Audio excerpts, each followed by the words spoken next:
So you found the skeleton. How would you tell people that was you personally? How would you decide? Well, interesting question. I don't know. I'd have to do some research on that.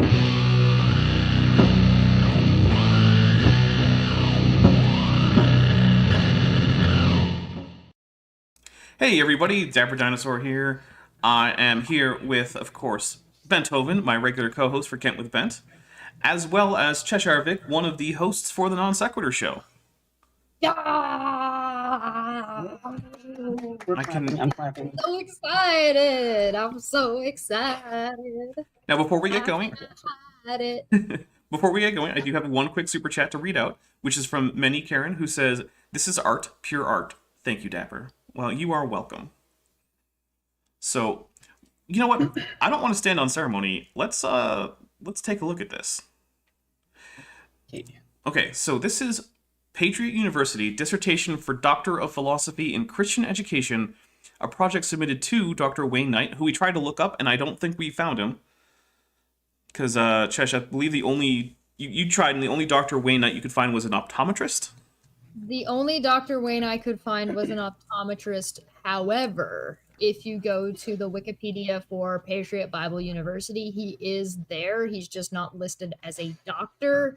And there's like a whole bunch of other problems with this guy. Basically, he was the leader of a church, and he's the president of the Patriot Bible University, and his dad was the one who made it. And he took it over, and he took it over and was like, "This is a hotbed for assault! Yay!" That's, yeah. Congratulations. You can Google it if you want to know the little bit grittier of the details, but pretty rough, Kent is listed for some reason under Patriot. Much of the criticism of Patriot is levied at the controversial creationist evangelical Kent Hovind. It's like, you guys gave this guy a degree, you must suck. Yeah, people only know this place exists because of Kent Hovind, I guess.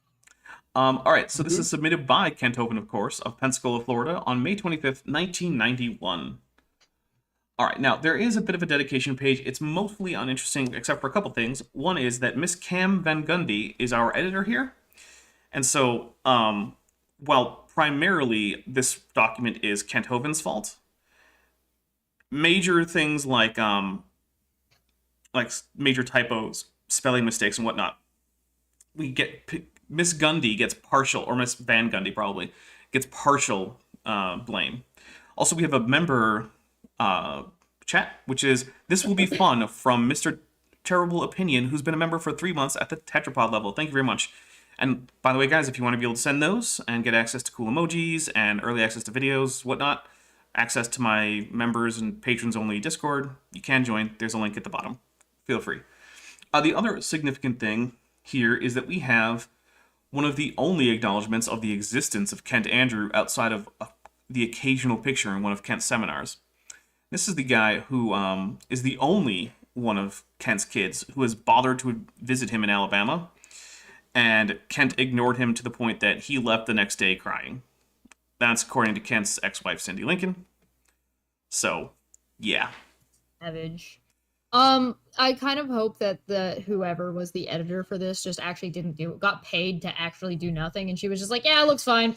Like a stamp of approval, and like off it goes. I also really hope it's the same person who allowed THOT thought slides. That's still one of my favorites. Yeah, all right, so here's my plan.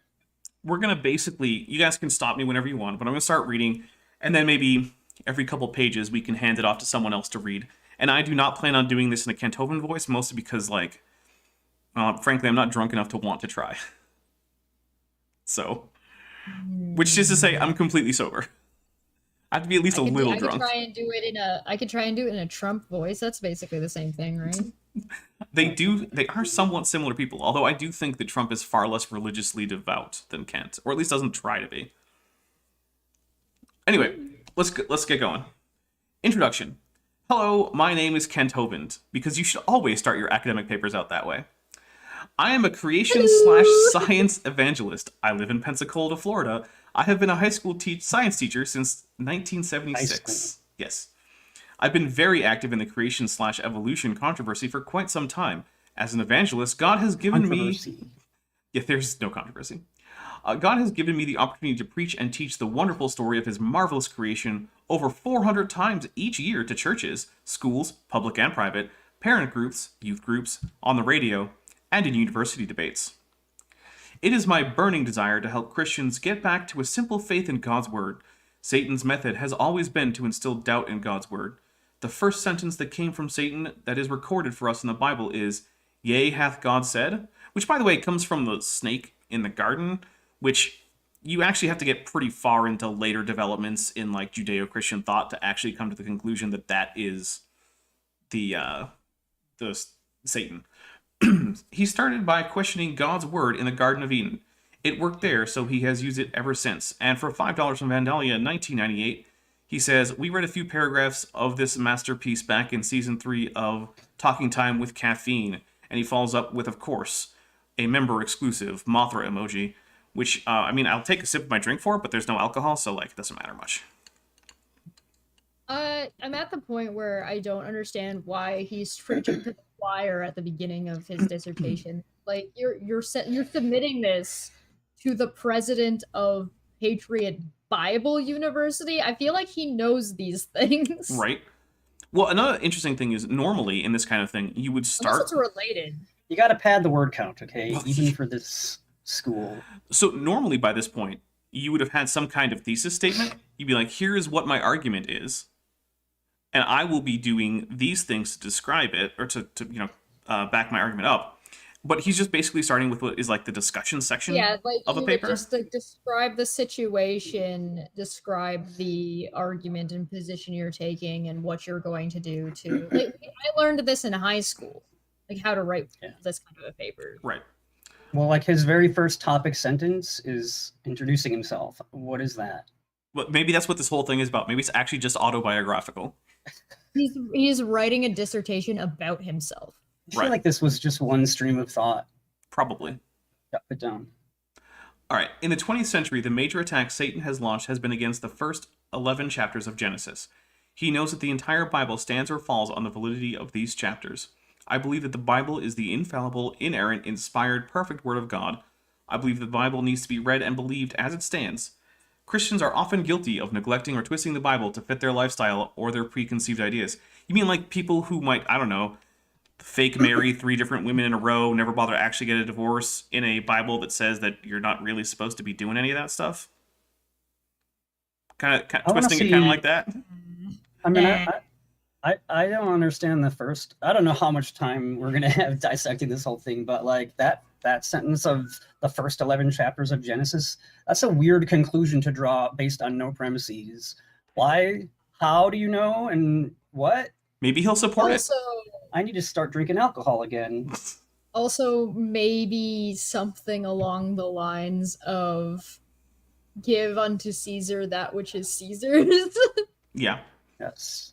Also, as it's been pointed out, familiar. This thing has no page numbers, it has no table of contents, no index. I'm not even sure if it actually even has citations anywhere. We certainly haven't seen any. I need a glossary in this because I'm pretty sure he's using some words that I'm not sure he's using them in a way that would be standard in a dissertation, like, controversial. Oh, look. Here we go. In this book I'll be covering. So here we're actually going to start to get what is the point. Well, I believe he actually did have some kind of intent of publishing this thing, which, my goodness, it's a good thing he didn't, because wow. Also, I will point out, this is Kent's alleged doctoral dissertation. He has not actually claimed this as his own. So... I can't imagine why. Right? To be fair, if I wrote this, I would want this, like, nuked off the absolute planet. This looks like something I might have written in, like, grade 9 before I knew Kent would be proud of it, though.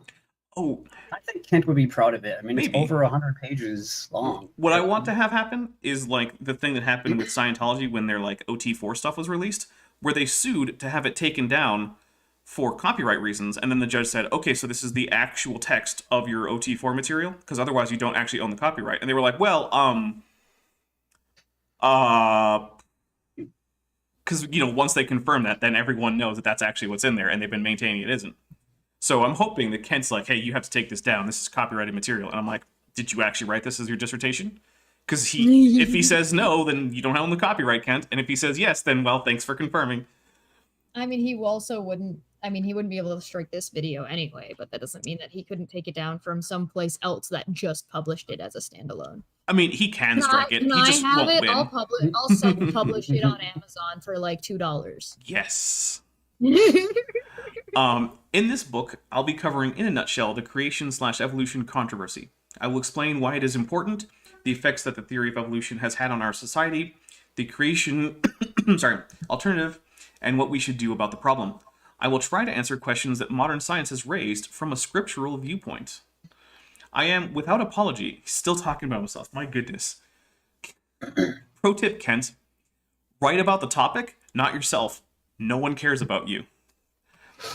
I think that is his topic, though. It is himself. That's true. He's that much of a narcissist. Jacob Roynan Fisher says, quick question, is there a degree above a doctorate? Not really. You can just get multiple doctorates. Yeah, there's no like super doctor. At least as far as I know. Yeah, right, not yet. We'll work on that. I am, without apology, a Bible-believing Christian. I have been saved for 22 years by the blood of Jesus Christ, God's Son. I believe that God's word is infallible and flawless in every detail. That you've already said most of this. If the Bible says that something was created a certain way, then that is just the way it happened. Now, as a science teacher, that pains me to read, I want to keep an open mind and understand why, how, and when God created the earth, if these things can be known. There are some things we cannot understand, and some things I believe that we can. I will be quick to point out that quote, there is nothing new under the sun, end quote. Okay, again, if you're going to quote something, this is actually from the Bible, right? This is like Ecclesiastes 1:1, I think. No, that's meaningless, everything is meaningless. It's like Ecclesiastes like 1 something or other. It's at the beginning of the Ecclesiastes anyway. You put that in there, right? You cite where you're citing it from. You don't assume that people know. And yet, it's definitely not 1:1. Sorry about that. But I'm pretty sure it is in the first chapter of Ecclesiastes. I don't know. Someone look it up for me. I mean, he put the quotation marks down. Like, what's the rest of that process, Kent? Yeah. Where did you get the quote? Most of my ideas are the result of input of hundreds of godly men and women through the years. I have attempted in this book to simply explain the things I've learned through many years of studying both science and the Bible. Now, I think this is interesting because one of the things that Patriot Bible University talks about, because we've looked into this, when there was the idea that maybe our friend Chesh here should get a degree in Christian counseling from Patriot Bible University. And one of the things that they take for credit is applicable life experience. So this is basically Kent apparently attempting to justify that he has that. As far as I can tell. Oh. Yeah. Okay. Yeah, that's what I think is happening. In the last 22 years, I have read hundreds of books by creationists and evolutionists alike on the subject of origins. Many great thinkers and scientists have had an influence on me. I owe much to many, but I must, in the final analysis, take the blame/credit for what is written in this book. Many things I can document and verify with the quote-unquote experts, whatever an expert is. The experts are the people who actually know what they're talking about, basically. This is why we need a glossary, because he's using words not in the way that you would suspect he is using words. Right. So we need a glossary of Kent Hovind speak. Sometimes when you have like, Tolkien, they'll have like elves using words, and then at the back you can look up the word that the elf is using and how to say it. We need one of those for a Kent translator. By the way, both Vishanti and Deconverted Man have pointed out to me that it is Ecclesiastes 1:9 where Kent got that quotation. How Yeah, dare you. and the quotation says in the NIV version, if anybody cares, Wait a is minute. what has been will be again. What has been done will be done again. There is nothing new under the sun. There you go. But hey, you know what? I'm happy that I got book and chapter, because, that's not bad. It's almost like that citation should be in the Right. dissertation or something. Right? I thought it was chapter 2. I'm not joking. Some things in this book I couldn't prove to anyone. then maybe it shouldn't be in your doctoral thesis as supporting evidence, Kent. Just saying. Or dissertation, sorry. Doctoral dissertation. I only ask that It would be really interesting, since he's writing this under the heading of for like biblical education. It would actually be really interesting if this dissertation was actually about what in the Bible he can prove and what he can't, and how he would ascertain which one he can and which one he can't. That might actually be a really interesting, like... That would be interesting. Read. I'm pretty sure that's not what's going to happen. Of course it's not. Nothing that is an interesting option is what's going to happen. I only ask that you realistically look at the ideas presented and ask yourself the simple question, does this key open the lock? Does this answer the question? If it does, it just might be right. Okay, but can wrong answers answer questions? Bad analogy is bad. My goodness. All right, who wants to take over? Might be right doesn't mean much, because it also might be wrong. Right. Hey guys, what is 2 plus 2? Here's my answer, 5. Well, it answers the question. It might just be right. You're right. Okay. All right, who wants to take over for a little bit? I'll go next. We're at Only God Knows, right? Mm-hmm. Only God knows all the details of how it really happened. I believe he has revealed many details about the original creation in his book, The Bible. Everything else we come up with down here is just our theory. My weekly radio broadcast has been instrumental in answering a number of questions about the creation/evolution controversy. I have tried to answer questions as thoroughly and scripturally as I know how. Each broadcast dealt with a different topic. We have selected some of the most helpful topics and developed them into chapters towards this book. The chapters and consequently the subject matter of the book begins by discussing the history of evolution. Where did we get this crazy idea anyway? The second chapter deals with the fact that evolution is religion and not a science, and therefore should be excluded from public school curriculum. Yikes. The third chapter. Why do you keep... This sounds This like is his table of contents. Yeah. This is the table of contents, but it's also like... This sounds more like, hey, I want to write a book and I'm submitting to a publisher to get them to publish right, like this my is his book pitch. This is a pitch. He recorded this in his little Walkman or whatever, and had, I can't remember her name, Van Gundy or whatever. Van Gundy. The Yeah, Miss editor? Van Van Gundy. Gundy, she typed it all up. I think that's what happened. I mean, that is probably the case. I've heard reports from people who've been on Dinosaur Adventureland that Kent is like on the verge of functionally illiterate, to the point that like you can see it in his live streams where like he stumbles over all sorts of words and he doesn't write things himself. He has other people take down his dictation. See, one of those people that is just like barely scraped by grade 6 in America who can't really read or write. Possibly. It's Yeah. That's sad. I think I'm curious to know if he actually means affect or effect here, because he's the third chapter deals with the effects of evolution. What has the teaching of evolution brought to the world in the way of good or harm? In the fourth chapter, we deal with the subject of time. How old is the Earth? In the fifth chapter, we discuss the Big Bang Theory. In the sixth chapter, we give information about the geologic column, the foundation of all evolutionary teaching. In chapter 7, we you can hear that they're struggling. Was that close to true in 91? no. The geologic column was foundational in any way? By the way, Dr. Osiris, who's been a member for 6 months at the tetrapod level, thanks again, Dr. Osiris, says, yay, with an arms raised emoji, 6 months, keep up the good work, with the smiley hands emoji and the heart emoji. Thank you very much, Dr. Osiris. And for $5, Silver Harlow says, are we sure this isn't just the script to a channel introduction video? Yeah, like that's the thing. This sounds like your channel intro. Yep. Yeah, but it's the other almost thing like is, Kent has just been reusing the same crap over and over and over again, and Right. just repackaging it slightly differently.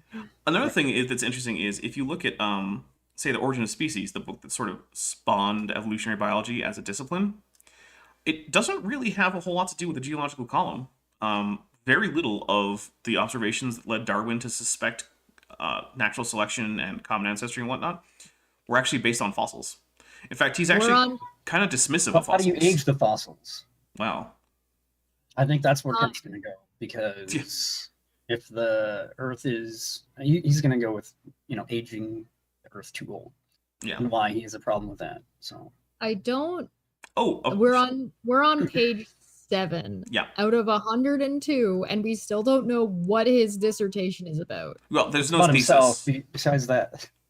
He's just telling us about his book that he's writing or written or working on in his podcast that was basically already the book that he's working on or writing or...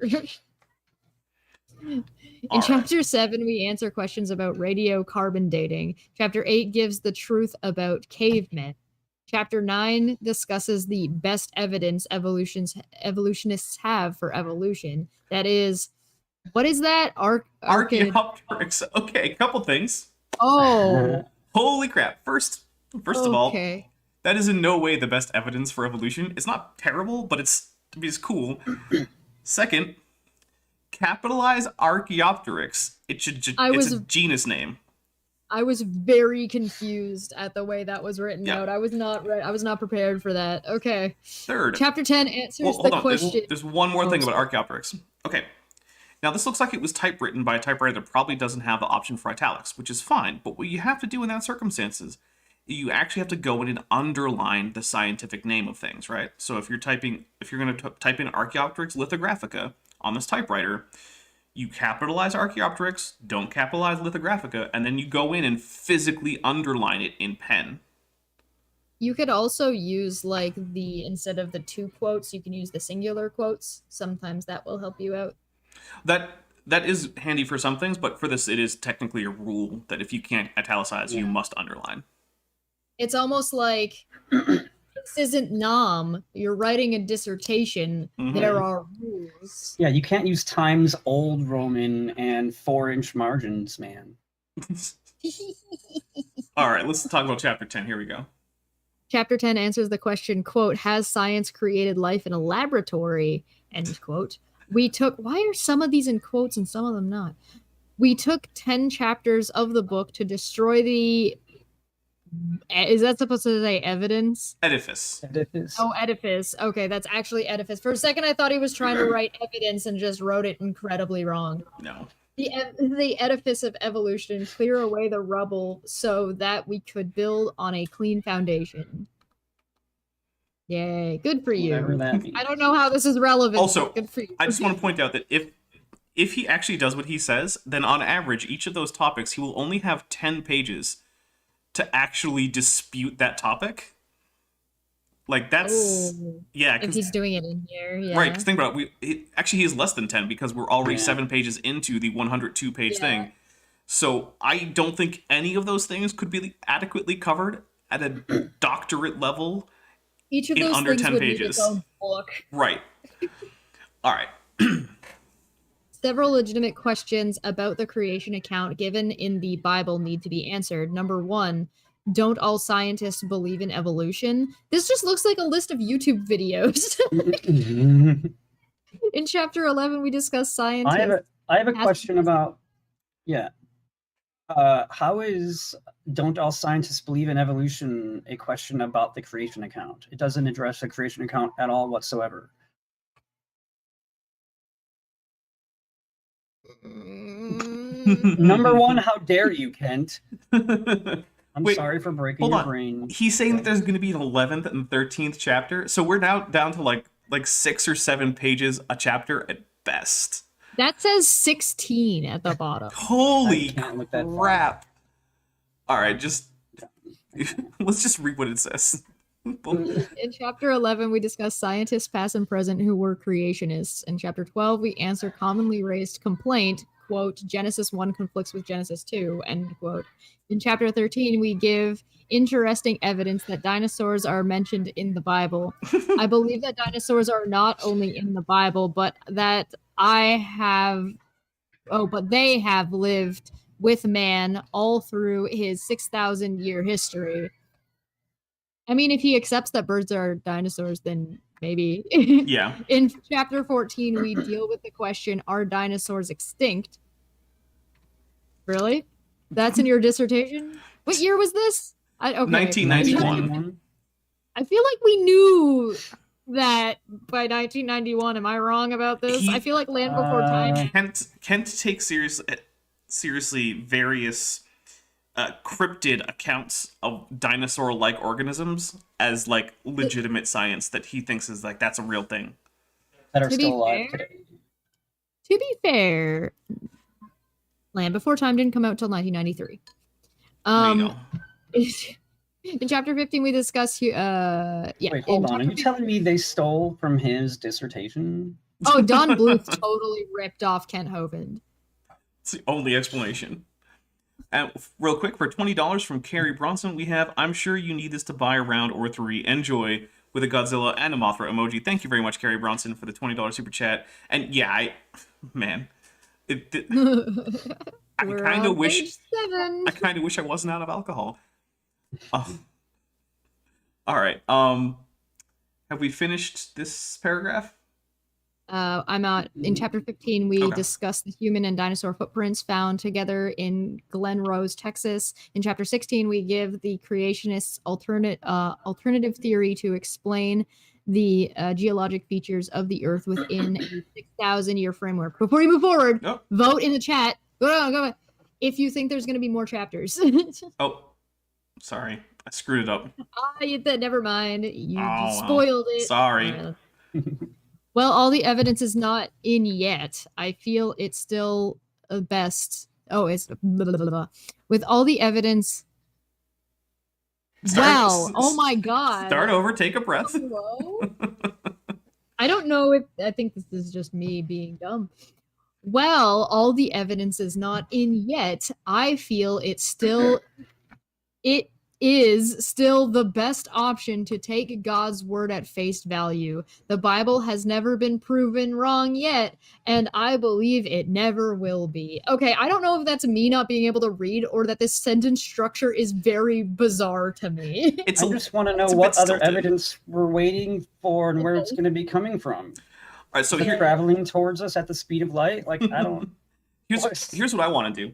I want to assume... Okay, spoiler alert, guys. There isn't actually these 16 chapters that we're promised, which is one of the reasons, by the way, that you don't write your table of contents before you write the book. You wait till the end for that. So you think he wrote this like in order all at once instead of like putting together his stuff? Okay. Yes, I absolutely I think he wrote... I think maybe he was able to physically write notes because maybe he can write, but I don't know. But then he set it into a tape thing, and that's how it came out.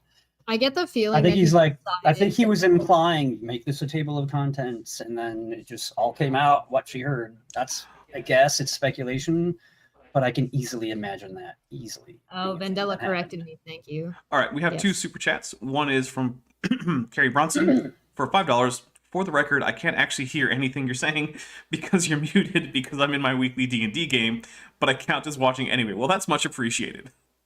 I appreciate it. And for $4.99 from Vandalia 1998, I'm sorry, Chesh, but Land Before Time was 1998. I think you might have been thinking of Jurassic Park in 1993. 1988. Oh, 88. Sorry, yeah, 88. Yeah, no. By the way, so I did the math, and if we're going to get 16 chapters, that means each one has 5.875 pages that are available to each of them from this point. On average. On average, yes. That is the approximate budget. Some will be shorter.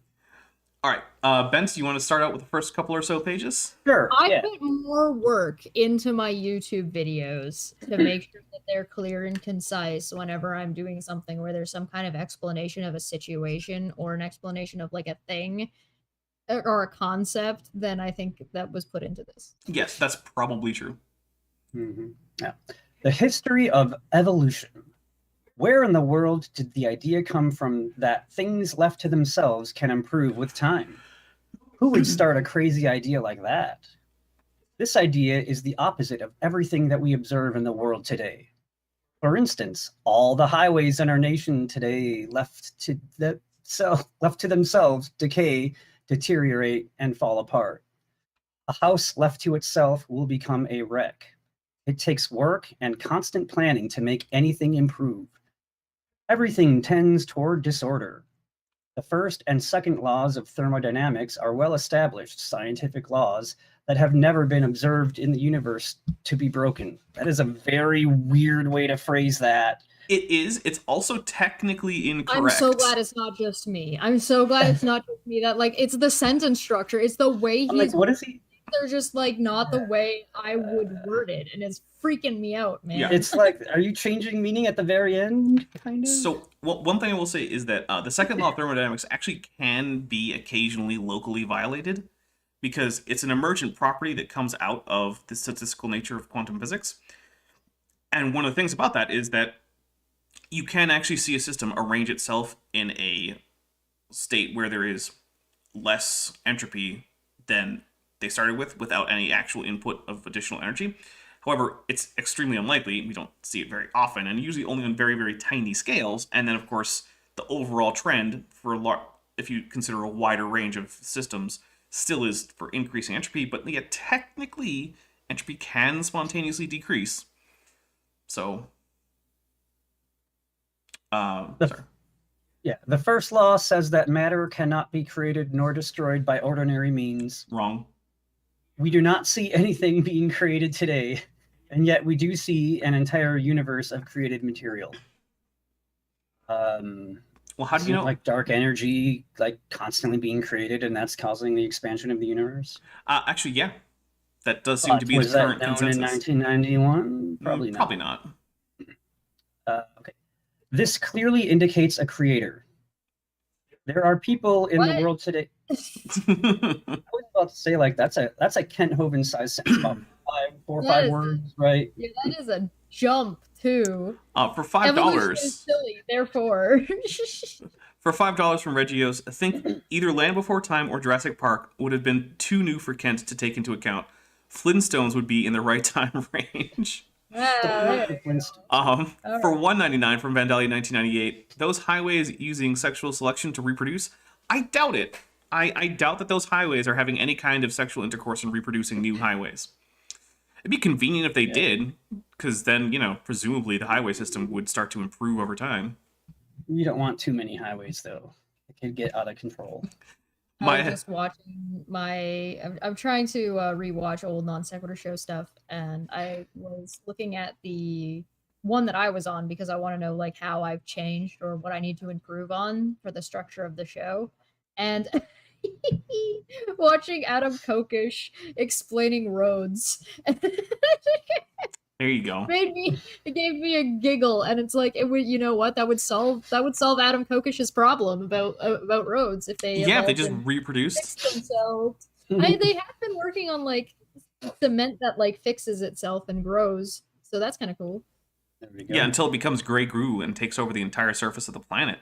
That's the risk with cyborgs. You never know what's going to happen. You just have to like mow them the same way you mow grass. That's going to be pretty bad on your blades for your mower, mowing concrete. Ouch. Yeah. All right. There are people in the world today who wish to avoid the concept of God. They do not like the idea of a God telling them what to do. Therefore, they have come up with the most dangerous, damnable doctrine ever imagined: evolution. Every imagined. Oh, sorry, I would like in this chapter to trace the history of evolutionary doctrine. Where did this dangerous doctrine come from? Evolution is should you end a paragraph with a question? Not normally, but like it's not like a rule. It's been so long since I've written. I'd never wrote a doctoral dissertation, but generally speaking, like you should just add the word "yikes" with a period right after that. Generally speaking, as a rule, you should avoid ending sentences and question marks in like a paper. Well, I know you're allowed to ask questions. Like literature. Yeah. All right. Evolution is purely a religion. There is no scientific evidence at all to back up any form of macroevolution. I like how it hasn't been defined yet. Right. The technical definition of evolution means change. Can someone else? In what sense? Technical. Yeah, can someone look up the actual technical definition? Yeah. So in biology. Technical definition in biology? Do you want the technical definition in music theory? Do you want the technical definition? Like what language? Like what? I mean, I like. Sure, evolution kind of sort of means change in a way over time, but like, I don't think that's a technical definition. No, the technical definition it's not a synonym for change. Right. So the technical definition for biology, which is the only place in science where evolution really has a fully technical definition, is that it's a change in allele frequencies in a population over generations. So he's on the right track for like a 4-year-old. Yes. There is no question that things do change. All change is directed either downward toward less order if left to themselves, or upward with a mastermind behind it. Whatever that means. The cities that we live in. Yeah. Is he going to demonstrate any? Isn't this the point of a dissertation? Is he not going to demonstrate any of this? He's not even going to cite these things. Oh, God. The cities that we live in have evolved over the years. The city where you are now probably did not even exist 300 years ago. A college professor. Can we actually have a vote in the chat? Can we do like a 1 if the city you live in here's yeah. Did exist or did not? I'll let you ask it. You're so in the chat, put a 1 if the city you live in existed 300 years ago from today. Put a 2 in the chat if it did not. And if you don't know, put in a 3. And then maybe we'll treat this like a prediction in his paper. Yeah. Well, one of the things that we'd like to do is when Kent asks a question or like makes a prediction about like general humanity, we like pull the chat. So, Kent asks a question. What's your answer? I have to switch from top chat to live chat just because. Yeah. Okay. All right. I get really distracted by just that young Earth creationists tend to forget that China exists. That's true.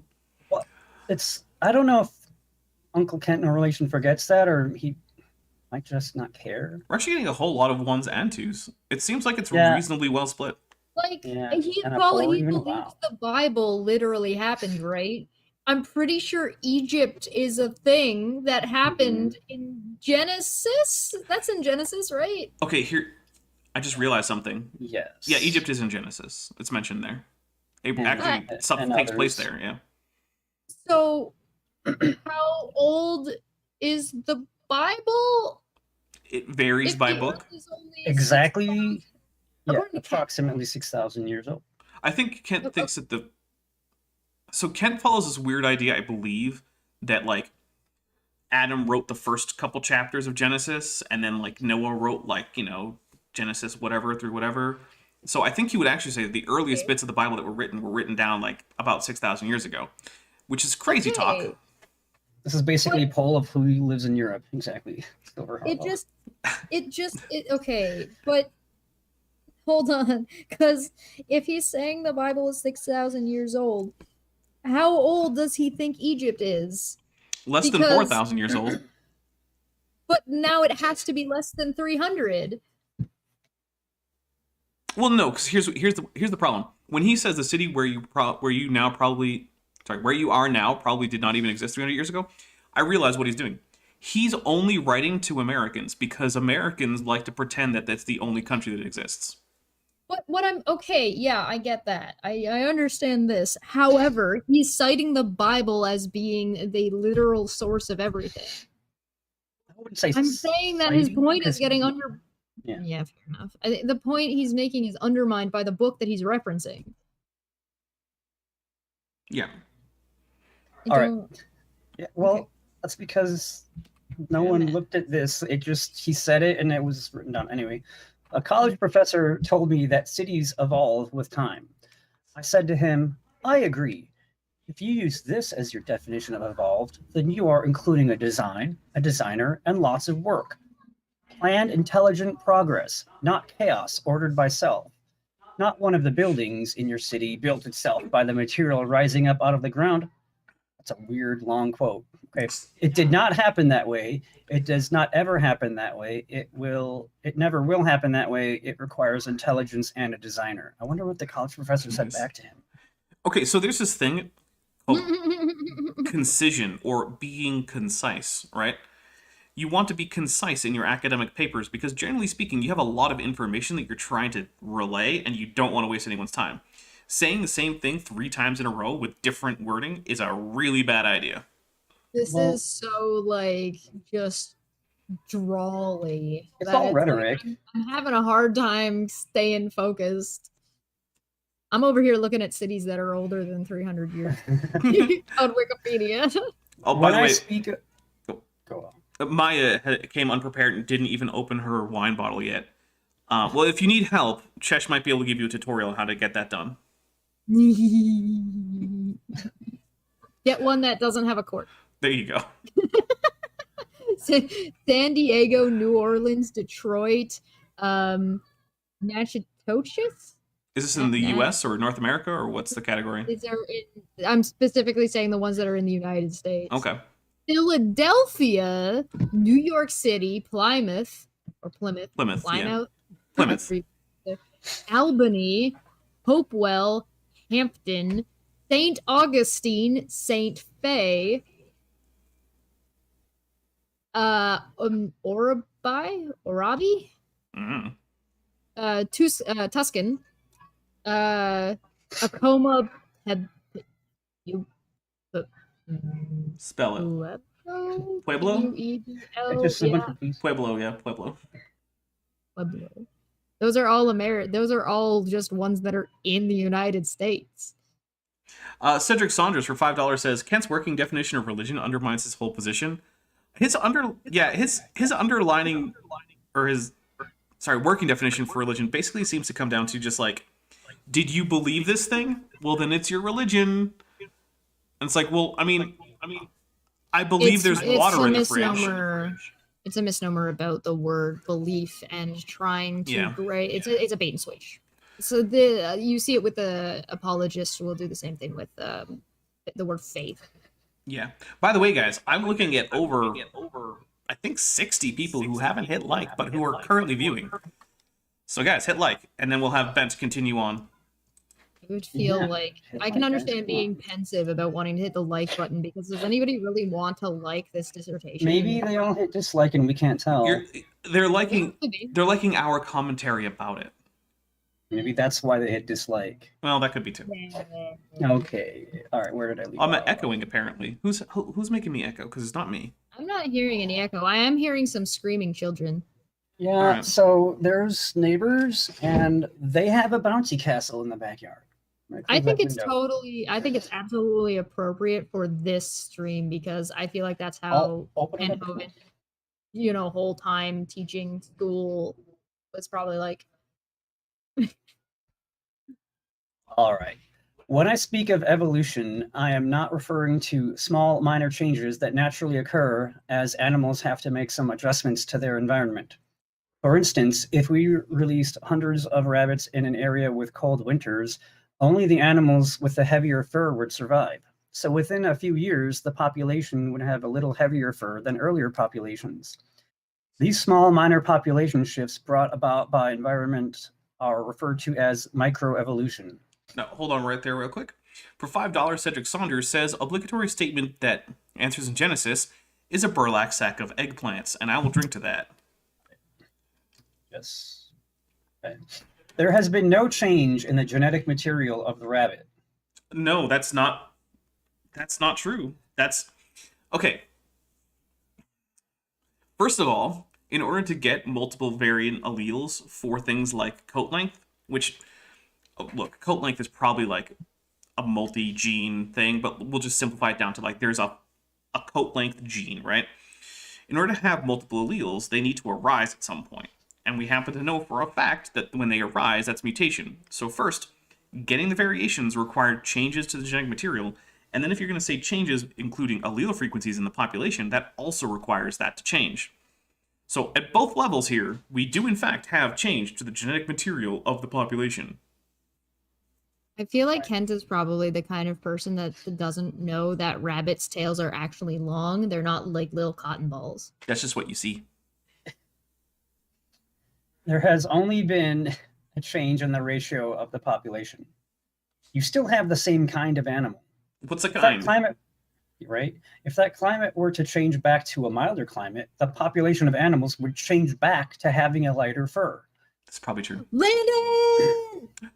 Sorry. Hi, Landon. Oh, hey, Landon. Yeah, okay. I mean, that might be true, but there's still differences in genetic material of the rabbits, so I don't like that previous sentence. Okay. Macroevolution would be defined as changing into a different kind of animal. Oh, hold up real quick. I was going to say, we're at 69 likes, no one else liked, but then someone liked. So, okay, everyone like again. Did you guys see what Landon actually said, though? Let's see. Good morning, good afternoon, or good evening, depending on your time zone and latitude from your friendly secular astronomer. The so-called thesis reads like so far like an epic intellectual tragedy. No, it is.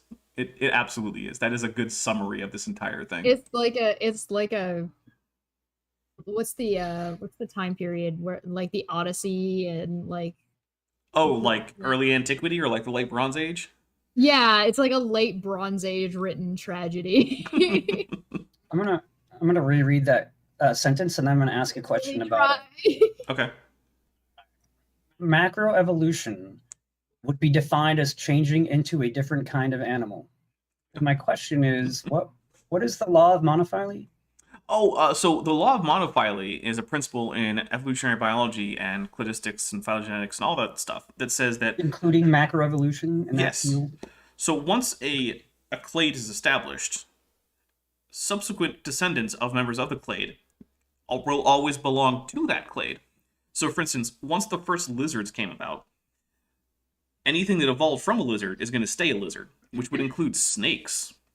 And then anything that a snake evolves into is also still going to be a snake, even if it's a different species of snake. And macroevolution is just what happens starting from speciation on. So any changes that include speciation or bigger changes between species is macroevolution. So for instance, the original canine ancestor diverging into foxes and wolves and dholes and coyotes and all that, that's macroevolution. Okay. So is that changing into a different kind of animal then? Yeah, well, it depends on what a kind is, because we're never going to get that definition. Realistically, there's such an easy way for Kent to get around this, and all he has to do is say that, yes, Dapper is right. Animals might change in small ways over time, but because they share and stay in whatever clade they stay in that they started at, they are then therefore that kind. That's well, then the problem there is that clades go all the way back to all of life as a clade. yes. So yeah, so the problem would be is that you then have to find like the defining of like where is that branch that you then count something as another kind, which is one of his major issues with R and Ra. I would say macroevolution would only be defined as changing into a different kind of animal if you had a subpar definition of macroevolution. That's fair. When I would use that. There is no similarity between microevolution and macroevolution. Many evolutionists will use microevolution to try to prove that macroevolution is true. We must guard ourselves not to fall for this false logic. Go on. Okay, the idea that evolutionists try to get across today is that there is a continual upward progression. They claim that everything is getting better, improving, all by itself, as if there is an inner drive toward more perfection and order. This is totally, it's not true. This is totally opposite of the first and second law of thermodynamics. It goes against all scientific... Yeah, that's true. It is wrong. So nothing about evolution violates the law of thermodynamics. So, well, first, for Vandali 1998, for 199, we have the tetrapod kind changed into the amniotic kind. I mean... Can I recommend Maddie's series from Science Side Up for thermodynamics? Absolutely, yeah. Check out Science Side Up. Any of my mods, please put the link in the chat. She's going through a multi-part series about the first couple laws of thermodynamics. I don't know if she's getting to the third one. I think she is skipping the 0th law. So, you know, if you stand the 0th law of thermodynamics, sorry, I don't think she's going to go over it. But what are you going to do? So yeah, the thing with macroevolution is that you can, in fact... So the second law of thermodynamics says that in an isolated system, which Earth isn't, and neither are organisms, that now I can't think of things. Entropy has to either stay the same or go up. Well, here's the problem. Earth isn't an isolated system. It's at best a closed system, which means energy can come in and matter generally can't come out. Now, that's not actually true. We do know that Earth has had matter leave it, but from the standpoint of, like, you know, an organism on Earth, Earth is basically a closed system. It's not isolated, though, because isolated means that energy can't come in or out. Now, organisms themselves are also not even closed systems. They are open systems. Organisms take in matter and energy, and they expel energy and matter. If you don't believe me, I mean, check to see if you're at room temperature, because you're probably not. You're probably warm-blooded, which means you're giving off energy. And also, if you've ever used the bathroom, then you've expelled matter. And if you've ever eaten, you've taken it in. Okay. It goes against all scientific evidence that has been accumulated. Yet this lie is what many men believe today. We don't see it happening anywhere in our universe today. We don't see any evidence of this in the fossil records. All wrong. I'm sorry for reading a whole bunch of wrong sentences, guys. I would like to trace the history of evolution, beginning with the fall of Satan from heaven through the last 6,000 years to modern-day evolution, and explain what those teaching this doctrine have planned for the future. I didn't know the history of evolution started with the fall. What? Sorry, go ahead. Oh yeah, he's gonna try to trace evolution all the way back to the Garden of Eden, man. The fall of Satan from heaven, I'm just trying to understand here that is that the point of his dissertation? Is that finally what he's actually going to be talking about? The history of evolution? 12? I thought evolution started. Not the history. I guess. I thought evolution started after abiogenesis. I'm so confused. True, it did. Yeah. Okay. I just want to know if that was is that sentence him saying this is what the dissertation is about. Did we finally get there? Is that what it is? I would like to trace that. Maybe. Explain what those teaching this doctrine have planned for the future. But you're writing a dissertation, not a fucking op-ed, dude. There's our F-bomb. There's our F-bomb. Yeah. All right. To really understand the history of evolution, we have to understand the author. Satan is the mastermind behind this false doctrine. He was thrown out of heaven because of his desire to exalt himself to godhood. One of the underlying reasons that evolution appeals to so many people is because it appeals to man's pride. Oh, hold on. This is our first citation in the entire work. Here on page 12, he's already quoted the Bible before, but didn't bother to cite it, but now we're actually getting citations. Now, I will point out, he doesn't properly cite the Bible because you are required to put the translation that you used in your Bible citations, but it's pretty sure than there's only one translation, and yeah. It's the King James. And so why would Kent, who believes that? I don't, but why would he? Like, he goes by his own rules, right? Yeah, he makes Isaiah 13:11 says, I will cause the arrogancy of the proud to cease and will lay low the haughtiness of the proud. God is against pride. In Isaiah 14:12-14, the Bible tells us of the fall of Satan from heaven. How art thou fallen from heaven, O Lucifer, son of the morning? How art thou cut down to the ground, which didst weaken the nations? For thou hast said in thine heart, I will ascend into heaven, I will exalt my throne above the stars of God.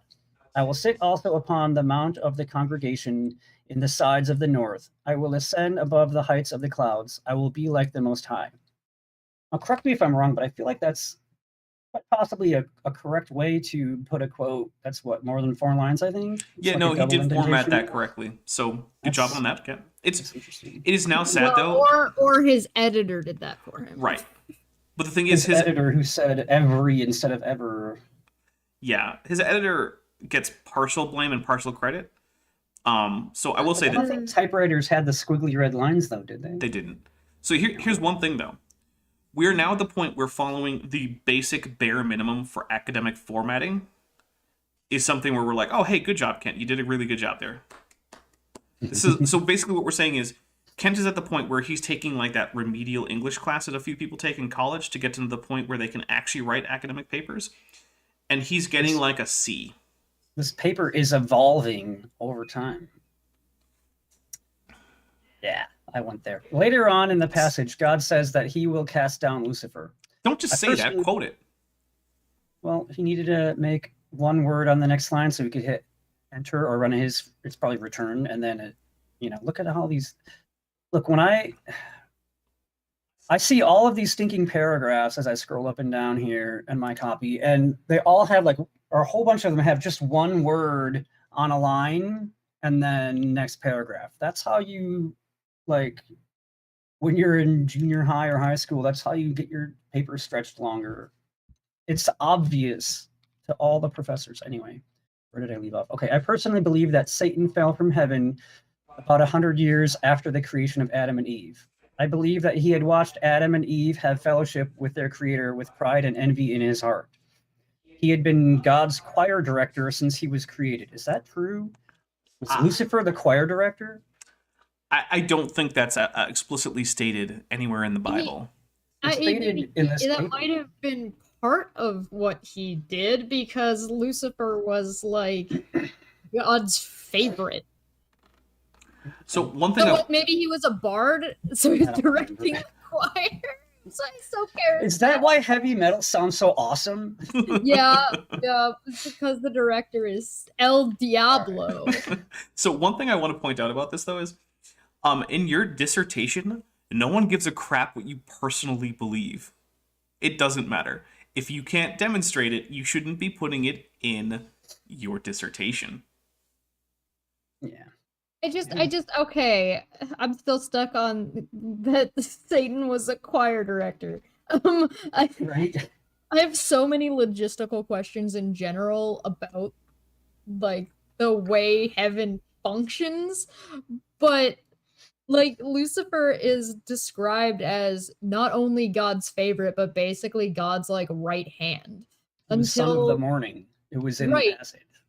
Until Jesus and Michael. When Satan got kicked out and became Satan is when Michael took over Lucifer's position. So does that mean that the Archangel Michael is currently directing the choirs in heaven? Is that what's happening? I don't understand. I mean, why not? That sounds like as good a Bible fanfic as any other. I mean, I feel, okay, if I'm writing Bible fanfic, if I'm gonna have somebody directing the choir, it's probably going to be Gabriel. But this is Kent's fanfic, not yours. Well, mine is better. Maybe. Well, My shit is better. Write yours. I want to see your dissertation, and we'll be next time. Write your own 102-page Bible fanfic. Charles says Glee, Garden of Eden edition. Yes. His desire to be God was thwarted when God cast him out of heaven. I swear it looked like a B. Ezekiel 28 tells of Ezekiel taking up a prophecy against Tyrus. It is obvious from the context that the king of Tyre is a picture of, or a type of Satan.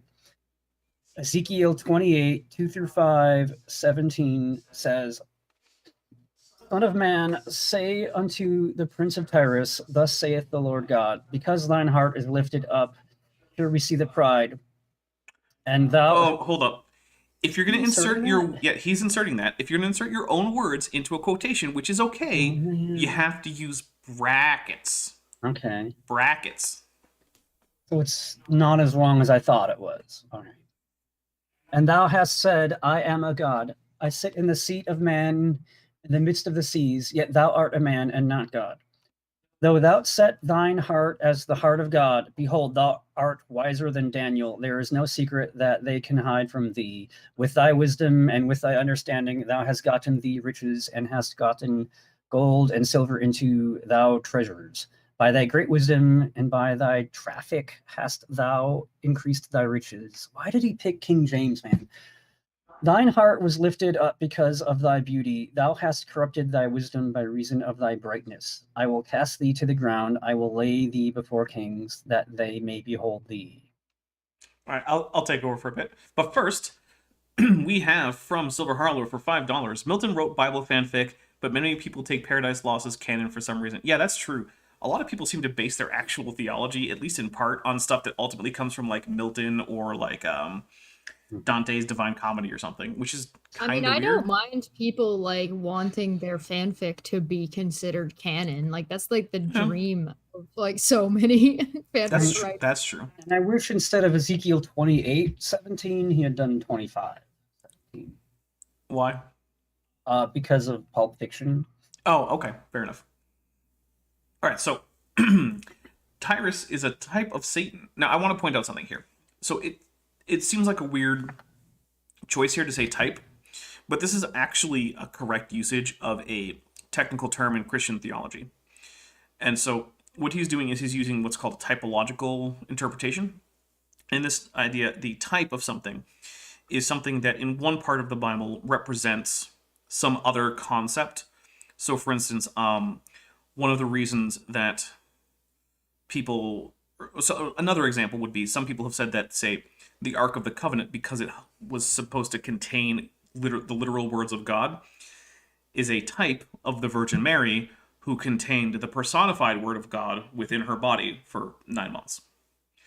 And so we're drawing these connections between these things. You can... Does anyone know what...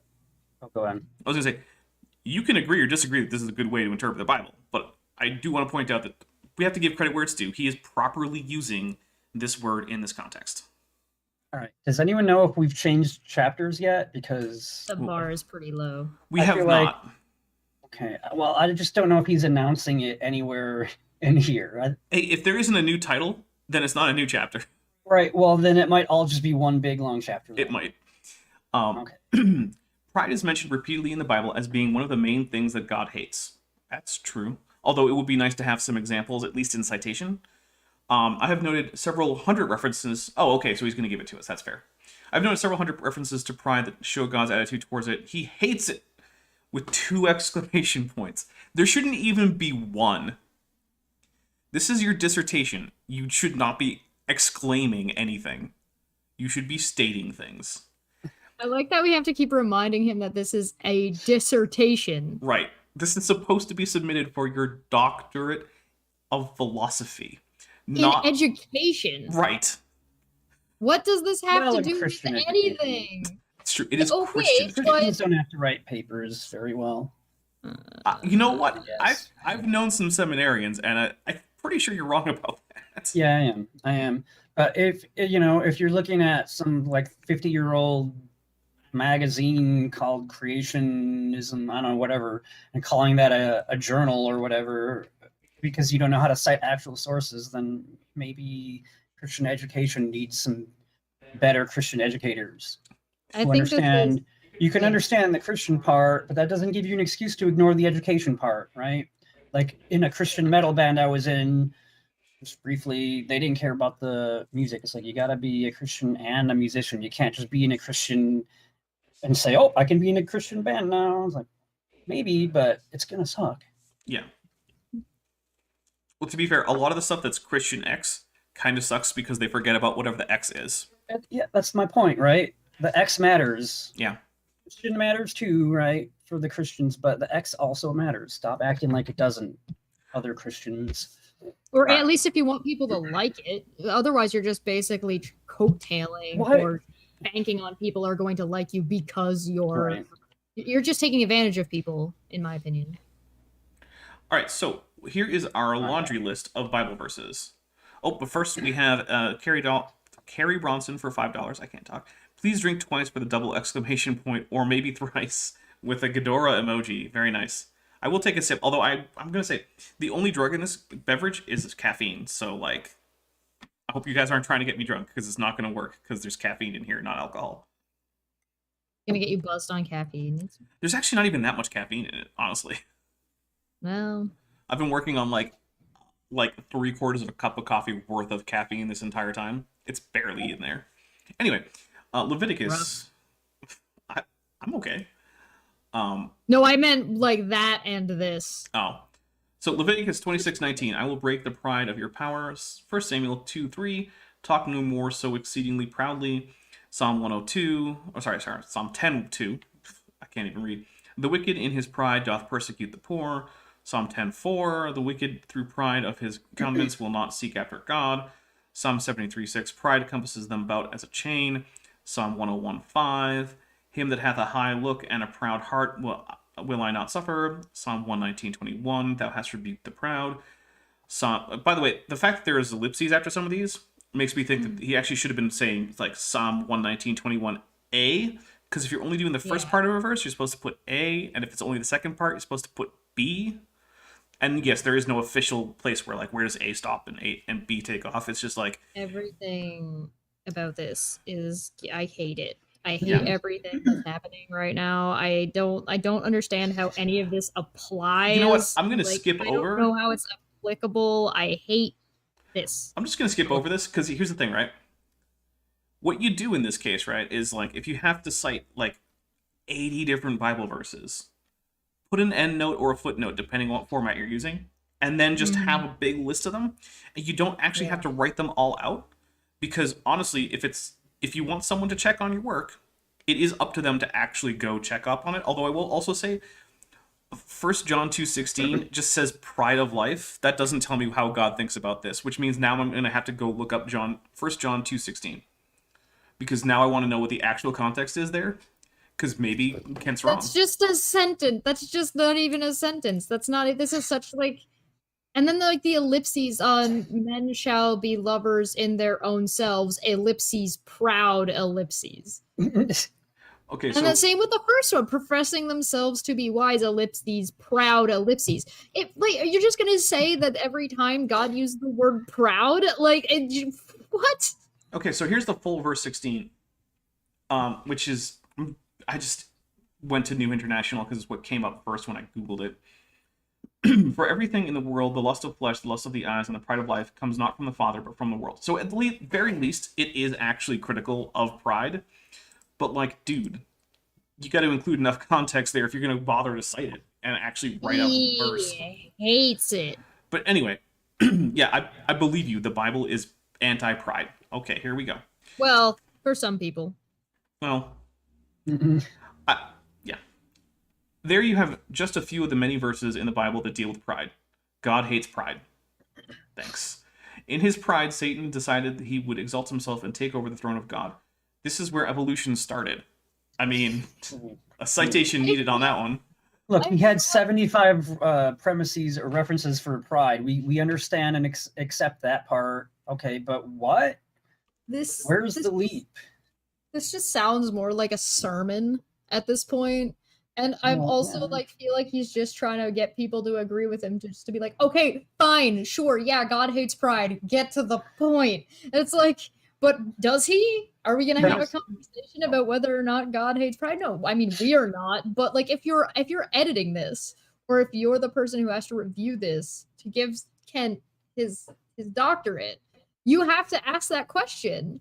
And I feel like he's just trying to throw it at people hard enough that they don't. But at the same time, we also know that the person he submitted this to is a Baptist pastor and like runs a church. So I think he's just banking on that the guy's just going to agree with his theology. Yeah, because he's focusing on the X, or on the Christian and not on the X, which is write a good dissertation. All right, so it started in heaven in the heart of Satan. Satan and a number of angels that followed him were cast down to the earth. Then we have the story repeated in the heart of man. Man is trying to exalt himself. This is what evolution is teaching today, that man is the pinnacle, the ultimate. Is it? Because I don't think it is.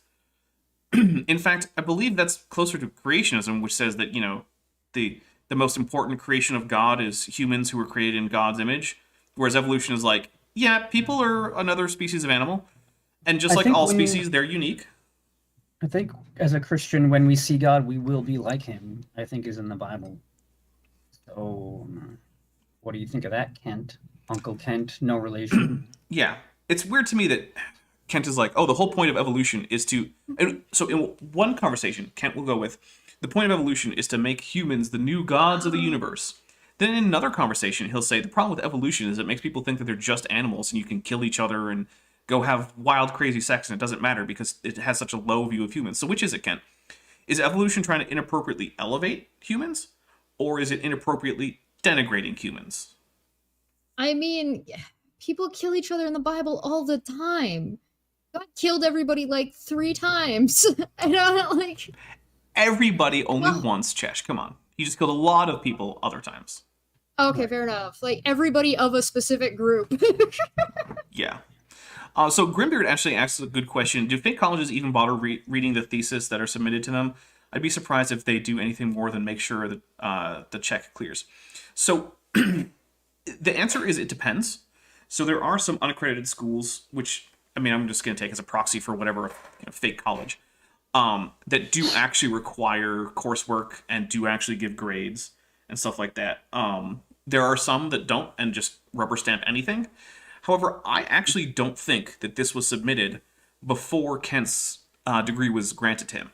The reason for that is that it wasn't until well after he started calling himself Dr. Kent Hovind and people started asking for his dissertation, which, first of all, he apparently didn't know what a dissertation was at first.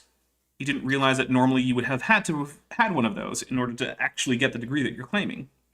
So then this thing started to appear, and then it got quickly hushed up by Kent Hovind. So what it actually looks like is that the order of events is Kent Hovind is granted a diploma by Patriot Bible University. Then people start saying, oh, well, if you're a doctor, can I read your dissertation? Because generally speaking, dissertations are available to the public, right? You can just go find anyone who has a doctorate and read their dissertation, usually for free. And he said, oh, well, Patriot Bible University doesn't really make those publicly available. And then people point out that, well, that's weird. And at this point, I think that is where Kent Hovind takes what he was trying to already write as a book, slaps dissertation on it, and then just pretends that this is a dissertation he wrote to get the degree. And do you have an idea of like the year? Because like I'd be curious to know a little bit about that, just given the history of Patriot Bible University. So I I'm don't wondering know. if he tried to submit this while the Baptist church was still open, or if he had to try to find the guy who said he was moving to Texas. So I don't know exactly. Or if it was even ever actually sent to I don't this think it was ever sent to this guy. No, I don't think it was. And I think this text was probably actually had dissertation slapped on it sometime around like the mid-90s. But I do think the bulk of this text predates that because it wasn't written as a dissertation, which is pretty obvious. That's fair. When Satan realized he could not take over the throne of God, he decided to destroy what God had created instead. I feel like if your like goal is, you know what, I'm gonna rebel against the guy who's omnipotent. Like, it shouldn't be a surprise to you when that fails. But what do I know? Satan, in the form of a serpent. Well, how are you supposed to? Okay, never mind. We're getting into a different problem. Sorry. Oh, and Robert Madewell, who's, by the way, a channel member, which is awesome, says, "Hi, my name is Robert." Yes. That is how you should definitely start your dissertation. What was that? Satan, in the form of a serpent, brought the doctrine of evolution to the Garden of Eden. Got it. So, what we're going with here is that, like, Satan, in saying, did God really say that you'll die if you eat this fruit, is also him saying, hey, Eve, I don't know if you know about this, but all life forms share common ancestry, and their allele frequencies change over time in response to a number of different factors such as genetic drift, recombination, sexual, and natural selection. I feel like that part got left out of the Bible. Just a little bit. In Genesis 3:5, the serpent says to Eve, "Ye shall be as gods." Pride is the same thing that Satan used to cause the fall of man in the Garden of Eden. I'm losing my ability to read. Satan was jealous of Adam and Eve and their close union with God. The same is true today. Satan wants your attention anytime you try to serve the Heavenly Father. When Adam and Eve fell for the line that they could become as gods, the doctrine of evolution was successfully introduced into the world. That's... What? You would need so many citations to make that even make sense, Kent. I don't... What? I'm... Okay. I don't... He's got a premise, maybe another one, a little build up, and then some way out there conclusion. And that's how these things go. It almost sounds like he's trying to say that evolution is true, which is why when the snake told Eve to eat the apple, evolution showed up because the knowledge of evolution was contained within like I the apple. I think what he's going with is that. Yeah, I don't actually know. That's I don't know. like I'm sorry, did I just ram a truck through the giant plot hole in your fanfic, Kent? I have to reread it to figure out. Man's pride and ego had been appealed to, and he was no longer content with the status God had given him. Where did it go from there? Okay, no. Kent, the way you say this is, from there, you're tracing a train of events, you don't need a question mark. You just say, from there, such and such happened. Although it would be nice if you actually established that that chain of events had actually happened in the first place. So Genesis 4:3 says, and in the process of time it came to pass that Cain brought of the fruit of the ground an offering to the Lord. Cain knew better.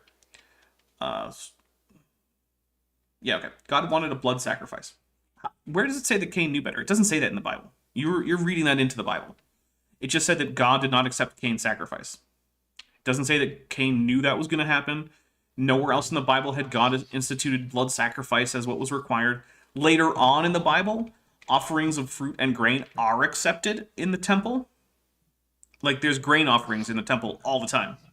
So, like, you can't even get from, Cain should have known what was going to be allowed in the temple in the future as sacrifices. Because even then, grain is a perfectly acceptable sacrifice in the temple in Jerusalem or the tabernacle. So, let's see. God had shed innocent blood to cover... We are on page 15. We just went into 16. Yeah. Part 2. God wanted a blood sacrifice. God had shed innocent blood to cover the sin of Adam and Eve. Cain knew God wanted a bloody animal sacrifice. A lamb, to be precise. Where does it say that Cain knew this? It's nowhere in there. If this part were in the Bible, Kent would have a verse. How does he get the issue with Cain wrong? The issue wasn't that he gave grain, it's that he gave subpar. He didn't give the best, where Abel gave the best. What? I don't know, man. How do you get this wrong? Also, I don't remember anywhere where anyone was ordered to produce a lamb in particular. Mm-hmm. The reason Abel produced a lamb is because his job was shepherding. Yeah. And Cain's job was grain and farming. Like that am I dumb? And like, have I messed something up here? You might be, but Kent is even worse. Oh, okay. That makes me feel better, I guess. Cain thought that he could get favor with God by bringing the work of his own hands, which is what Abel did, but okay. Cain promoted the evolutionary doctrine that man may progress by his own efforts. What is happening? That doesn't... Even if everything that Kent had said was true, that still wouldn't follow. It was Cain's... It was Cain's pride that caused him to disregard God's commands to bring a lamb, which aren't anywhere recorded. It's not in there. Like, I'm Does looking God need even to in eat? King James. Does God need to eat? Does he like to eat meat and bread? Jesus needed to eat. That's Jesus true. did, it's true. I don't... Not bread alone, though. So what?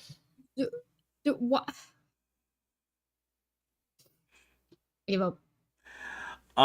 It was Cain's... I made it. How long have we been live? I made it that long. An hour, 18 minutes. It? Let's see. 6 hours it's felt like. Instead, Cain, brought the fruit of the ground, which represented his own efforts to please God. When God rejected his offer, he became angry at God. Since he could not hurt God, he took out his anger on God's servant, his brother. In pride, he slew his brother because his brother's sacrifice was accepted. We are told later in the New Testament that the reason... Okay, hold on. We are told later in the New Testament the reason why Cain killed his brother. Okay, it's just an odd sentence. In John 3:12, we read, "Not as Cain, who was that wicked one, slew his brother, and wherefore slew he him?" Also, yeah, okay, whatever. Because I could his write own a works were better evil. dissertation explaining why I think God prefers barbecue. And his brother's righteous. And real quick, we're going to go over to Vantelli 1998, who for $4.99 says, So are we grading this as a college paper or a second grade essay since Kent likes throwing off them spiny playground rides? Those spinny I playground refuse rides. to grade on a curve. Oh, man. I mean, Refuse. the only way to give this a pass is if we consider this to be like I want to grade see the school. other. I want to see the other dissertations that people from this college have submitted. Of I don't think there are any. I don't think they exist. course not. Okay. Is this dissertation better than no dissertation? Chat, you tell me. What do you think? Oh yeah, which is better, this or no dissertation? Let's see. I don't This know is how still- to vote. I don't know what I would vote for that. This is still true today. Both. Anyone that does good in the world is hated by those that do evil. Cain's efforts to quote unquote evolve closer to God met with disaster.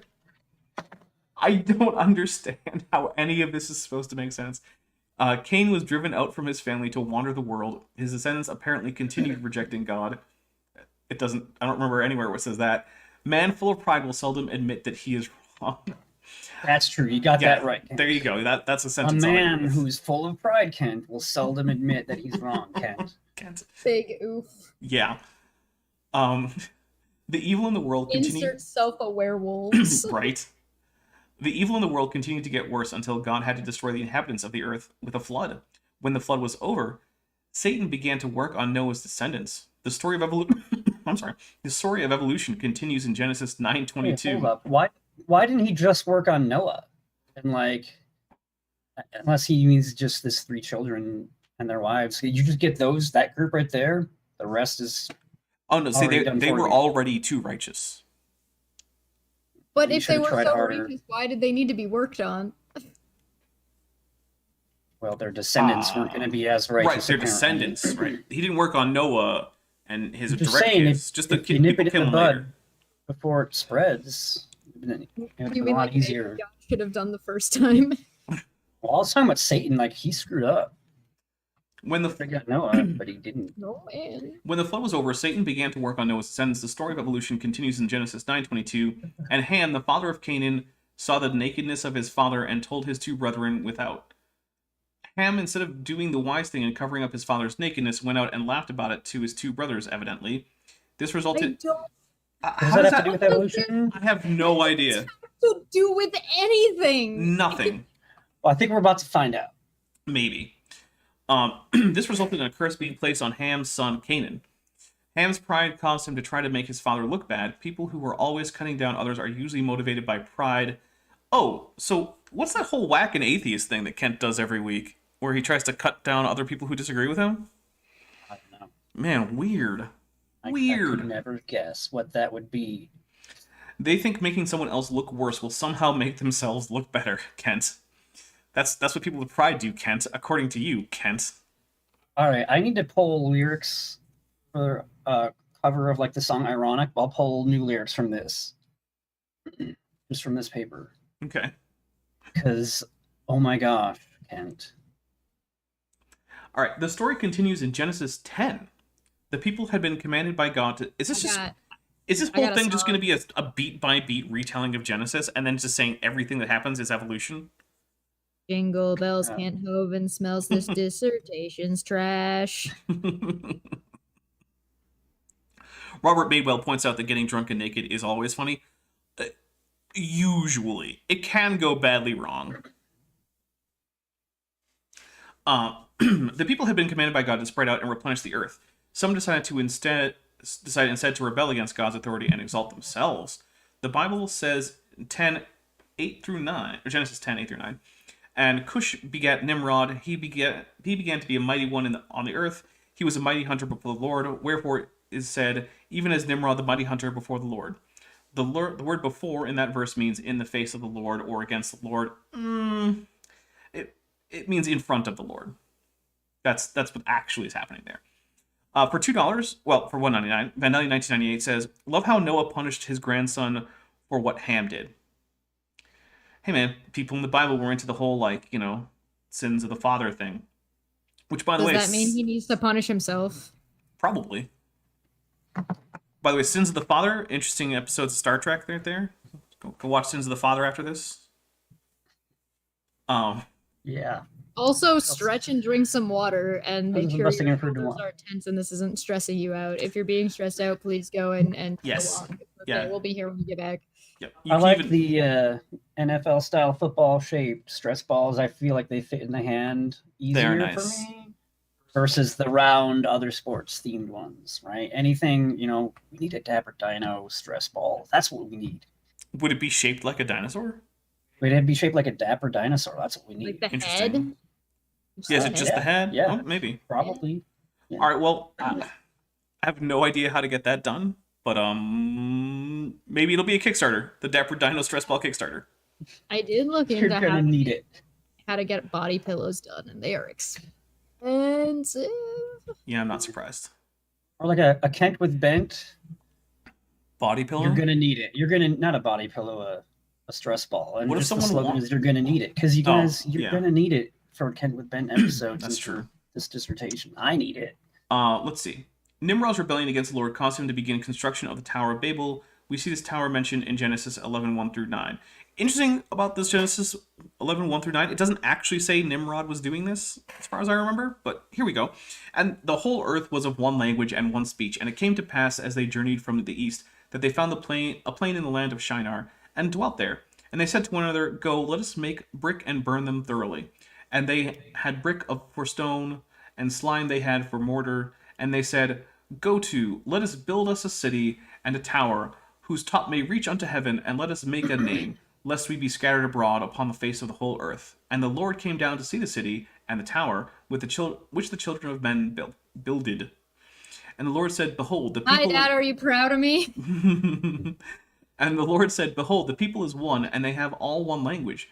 And they begin to do, and now nothing will be restrained from them, which they have imagined to do. Go to, let us go down, and there confound their language, that they may not understand one another's speech. So the Lord scattered them abroad from thence upon the face of all the earth, and they left off to build the city. Therefore the name of it is called Babel, or Babel, whatever, because the Lord did there confound the language of all the earth, and from thence did the Lord scatter them abroad upon the face of all the earth. You know what I noticed conspicuously absent? The name Nimrod. Just going to point that out there. This tower represented man's desire to exalt himself to the seat of God. The pride of the rebels caused the people to want to disobey God. They wanted to stay together and build big cities, even though God commanded them to spread out and fill the earth. Babylon was one of the first cities built after the flood. It still exists today. Well, kind of. I mean, it's in ruins, but... Bob D, for $5, sent a blank super chat. Well, thank you very much, Bob D. If you did have a message, please do tag me. Because every once in a while I've seen people who were like, oh, I meant to type something, but I hit enter first. Otherwise, thank you very much for the $5 donation. It really is appreciated. Real quick, according to Wikipedia, extra biblical traditions identified Nimrod as the ruler who commissioned the construction of the Tower of Babel. Oh, yeah, but Kent says it's in the Bible. Extra biblical traditions, because I don't remember learning that. So, Kent is... Citation needed. The weird thing about Kent is, like, he likes to profess that he's, like, sola scriptura, which is the Protestant idea that you should get all of your doctrines solely out of the Bible. But then when it's convenient for him to tell a nice little story, he'll take in all these extra biblical things. And for $2, Gupdu3 says, Thanks, Babel, for creating jobs for linguists. Yes, thank you, Babel. Let's see. The people reluctantly spread out after God judged them by confusing the languages. At this point, they spoke all different languages because the Lord confounded their speech. So the fact that Babylon is mentioned is just irrelevant, apparently. I'm sure... Don't use contractions in your dissertation. Don't say I'm. You really shouldn't be using the first person singular anyway. You should be saying this author if you have to refer to Periods yourself. are in the wrong spots too, but hey, whatever. It depends on which writing guide you're using. Just say for several generations. Just make the claim, right? Yeah. Mm-hmm. I'm sure for several generations they told stories about how it used to be in the quote good old days when there was just one big city and everyone was one happy family. Apparently God is against families. Kent Hovind, 1991. As we trace the history of evolution, we haven't traced it at all. You haven't actually given us any reason to think evolution is involved in any of this. I just real quick, that last sentence, like, I'm not saying it's an unreasonable take on it, but that is not dissertation that doesn't go in a dissertation or a stinking undergrad paper, right? No. Even if you say for several generations to start out, it's pure speculation. Like, why are you even saying it? I'm dying. Get me out. Why did I agree to come here? I don't know. I just sent you a link and you just showed up. I don't. we have fallen. So he hasn't demonstrated a single thing, and we're on page 18 out of 102 of a dissertation. Which is apparently going to be fitting the next 15 chapters into the subsequent pages. No. Still 16 because he hasn't gotten through the first one yet. Well, that's why I said the subsequent 15. Oh, because we're on the... Right. Okay. All right. Chesh, all right. look, all right. Chesh, every single time you come on this channel, at some point you ask, why did I agree to this? At a certain point, you know what to expect. And that point has long passed. Yeah, but she Listen, forgets. Like a week was or two or whatever go by, she forgets. That happens. somebody, and I'm not 100% sure who, sent me Mordekainen's Tome of Foes and Bolo's Guide to Monsters, so I could be doing like Satanist D&D stuff right now, but no. Oh, we're saving your soul right now. This has better lore and more consistent gods than Kent Hovind does. That's true. But that's a pretty low bar. Yeah. Okay, here we go. Not Christianity, just Kent Hovind. Right. Kent Hovind's version of Christianity is Clear. especially nonsensical. Well, I'm To be clear. yeah, and I assume when you said that you meant in the context just of this dissertation. But, Also that, yeah, I just meant Kent Hovind on a whole, but yeah, also in this dissertation, because like he's not only has he screwed up his own canon, like Right. the Bible's canon, and gotten like things you learn in Sunday school just wrong, but also Egypt is definitely under 300 years old, I guess. Now, I want to say one quick thing that's a little bit off topic because I wanted to say it earlier and I kind of forgot. So, if you are enjoying this stream and you also are not enjoying Kent Hovind being, you know, a guy who's out there doing stuff, as it turns out, his former partner, who he took some $113,000 from at various points, is currently attempting to sue him, but she needs to fund her legal defense, or well, her actually it's her legal offense, I suppose, because she would be the plaintiff. And as a result of things like Kent Hovind at various points having taken over $100,000 from her, she is not in the greatest place in terms of that finance. And so she is asking for some donations. So if you do, in fact, dislike Kent Hovind and you want to help fund a legal fund against him, I will be linking very shortly that into the chat, and you can take a look. And if you got like an extra few bucks, you can toss it towards Cindy Lincoln, with whom I did an interview, which you can see is currently actually my most watched live stream.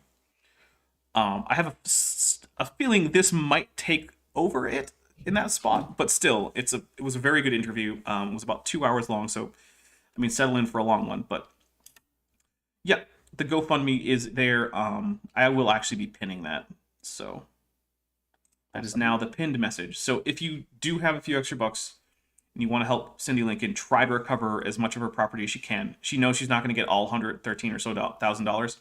She's hoping to get 40 or 50,000 because she doesn't have receipts for everything. So she's just hoping to recover at least part of that so that she can use it to help herself start back over, because she started her life back over essentially when she went to Dinosaur Adventureland, and now she has to do it again. So yeah, and it's not easy. She's it's not like she's 30. So okay.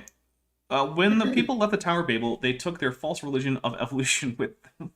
You've never established that there was their religion. You didn't even really say that it was. They still hope that they could exalt themselves to godhood. For the sake of the study, we shall call them the eastern and western branches of evolution. For the sake of what study? But okay. Yeah, I didn't know there was a study involved. You know what? Actually, I'm giving it over to Chesh. Chesh, this is your bit now. Oh, I don't like the way sentence is starting. No one does. No one likes this. in the European community, whatever that is, actually in area of Asia Minor and the country of Turkey, we have the Western branch of evolution.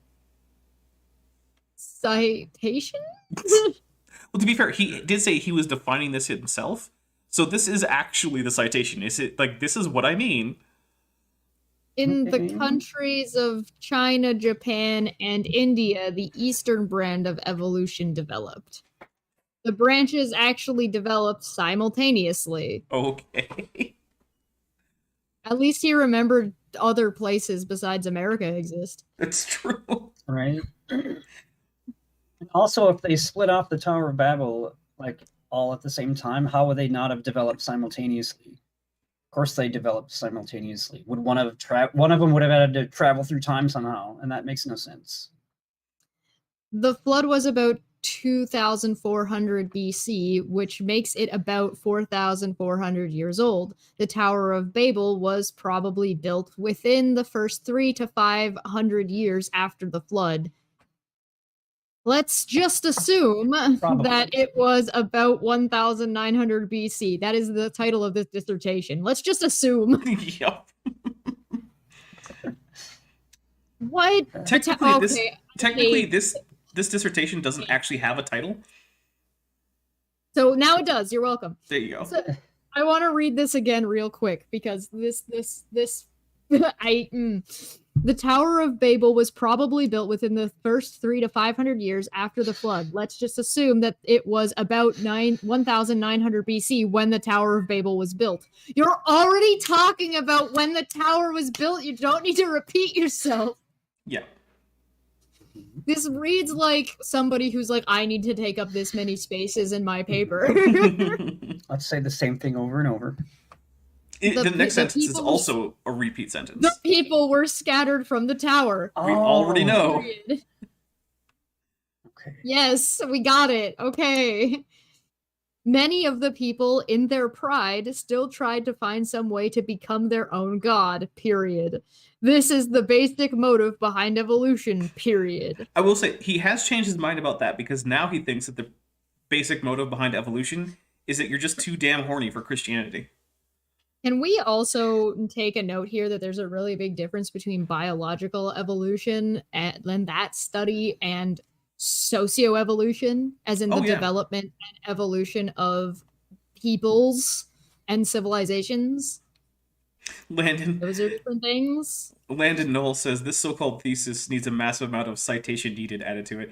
Yeah, basically, almost this entire thing is uncited. And so far, the only citations he's given are to the Bible.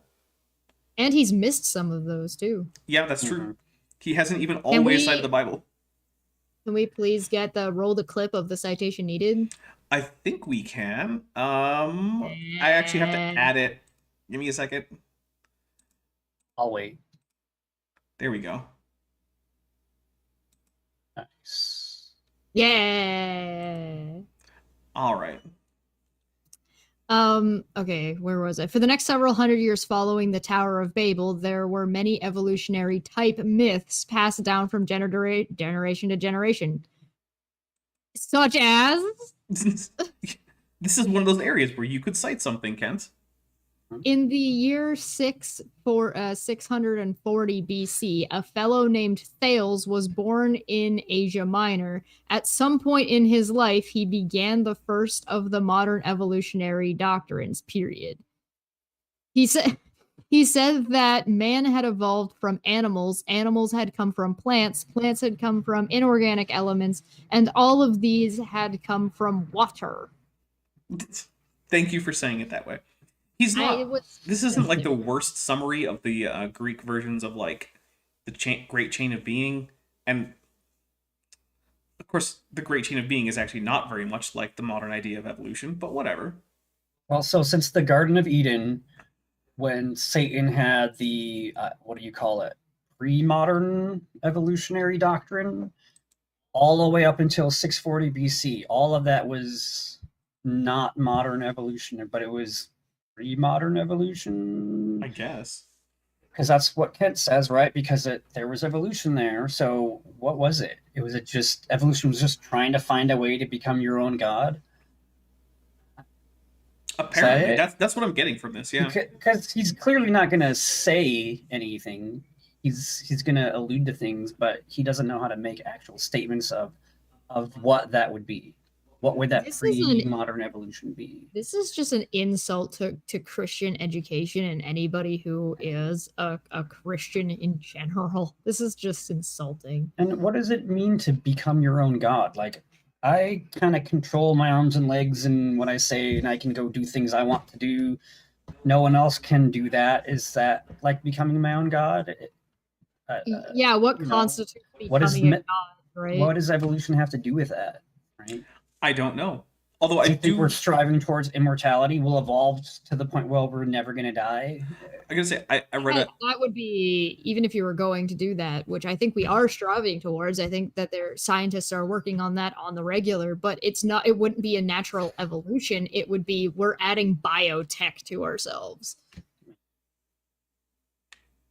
All right, so I think we were at Anaximander. Yeah, Anaximander, one of the students of Thales, enlarged on this theory slightly. Anaximander lived for, that's a cool name. I just Anaximander? That's Chesh's next D&D character right Anaximander? Oh, okay, yeah, hell yeah, I'm writing that down. Hold on. And this is now, okay, so I have a character named Anna. Asimar. Make him an Asimar.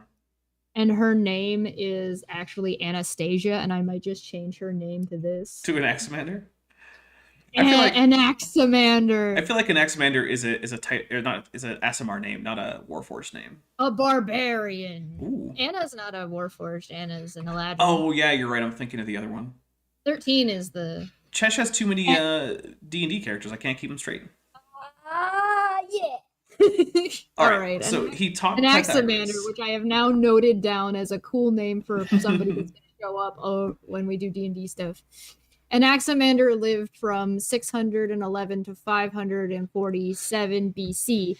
He taught Pythagoras, who is famous for the Pythagorean theorem used in mathematics. And that's how that paragraph ends. No reason for us to completely irrelevant, just trivia.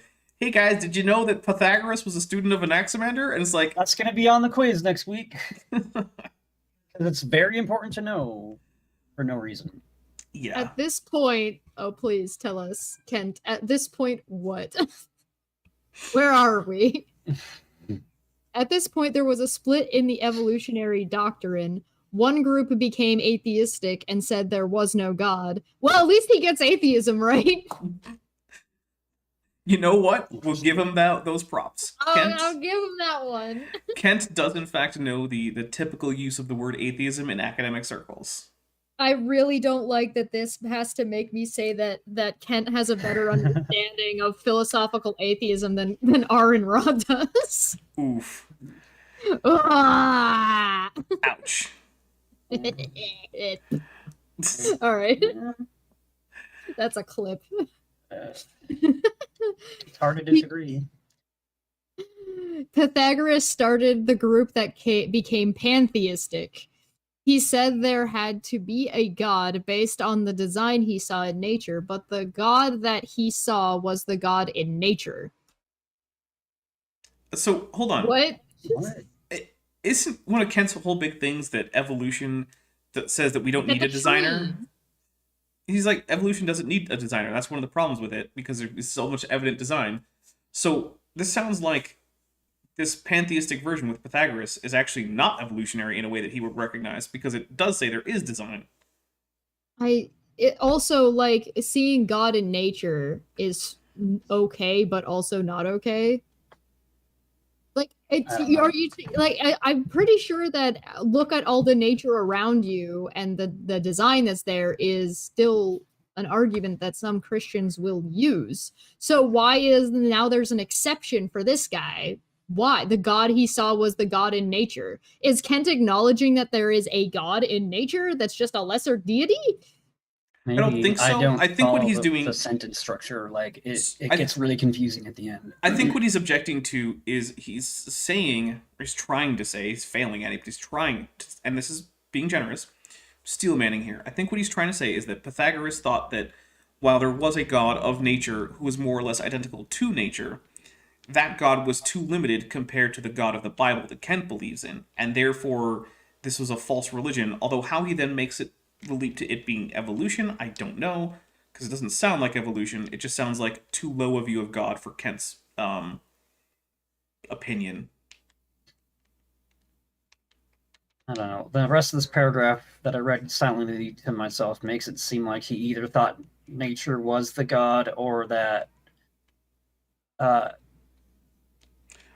Yeah, I guess that nature is a god in itself. Yeah, I don't. Or yeah, okay. The idea of limiting God to the natural elements is the underlying theme of pantheism. He lived from 580 to 489 BC. Sorry, the 8s look like B's to me. They do. He believed that nature is divine, but I thought God.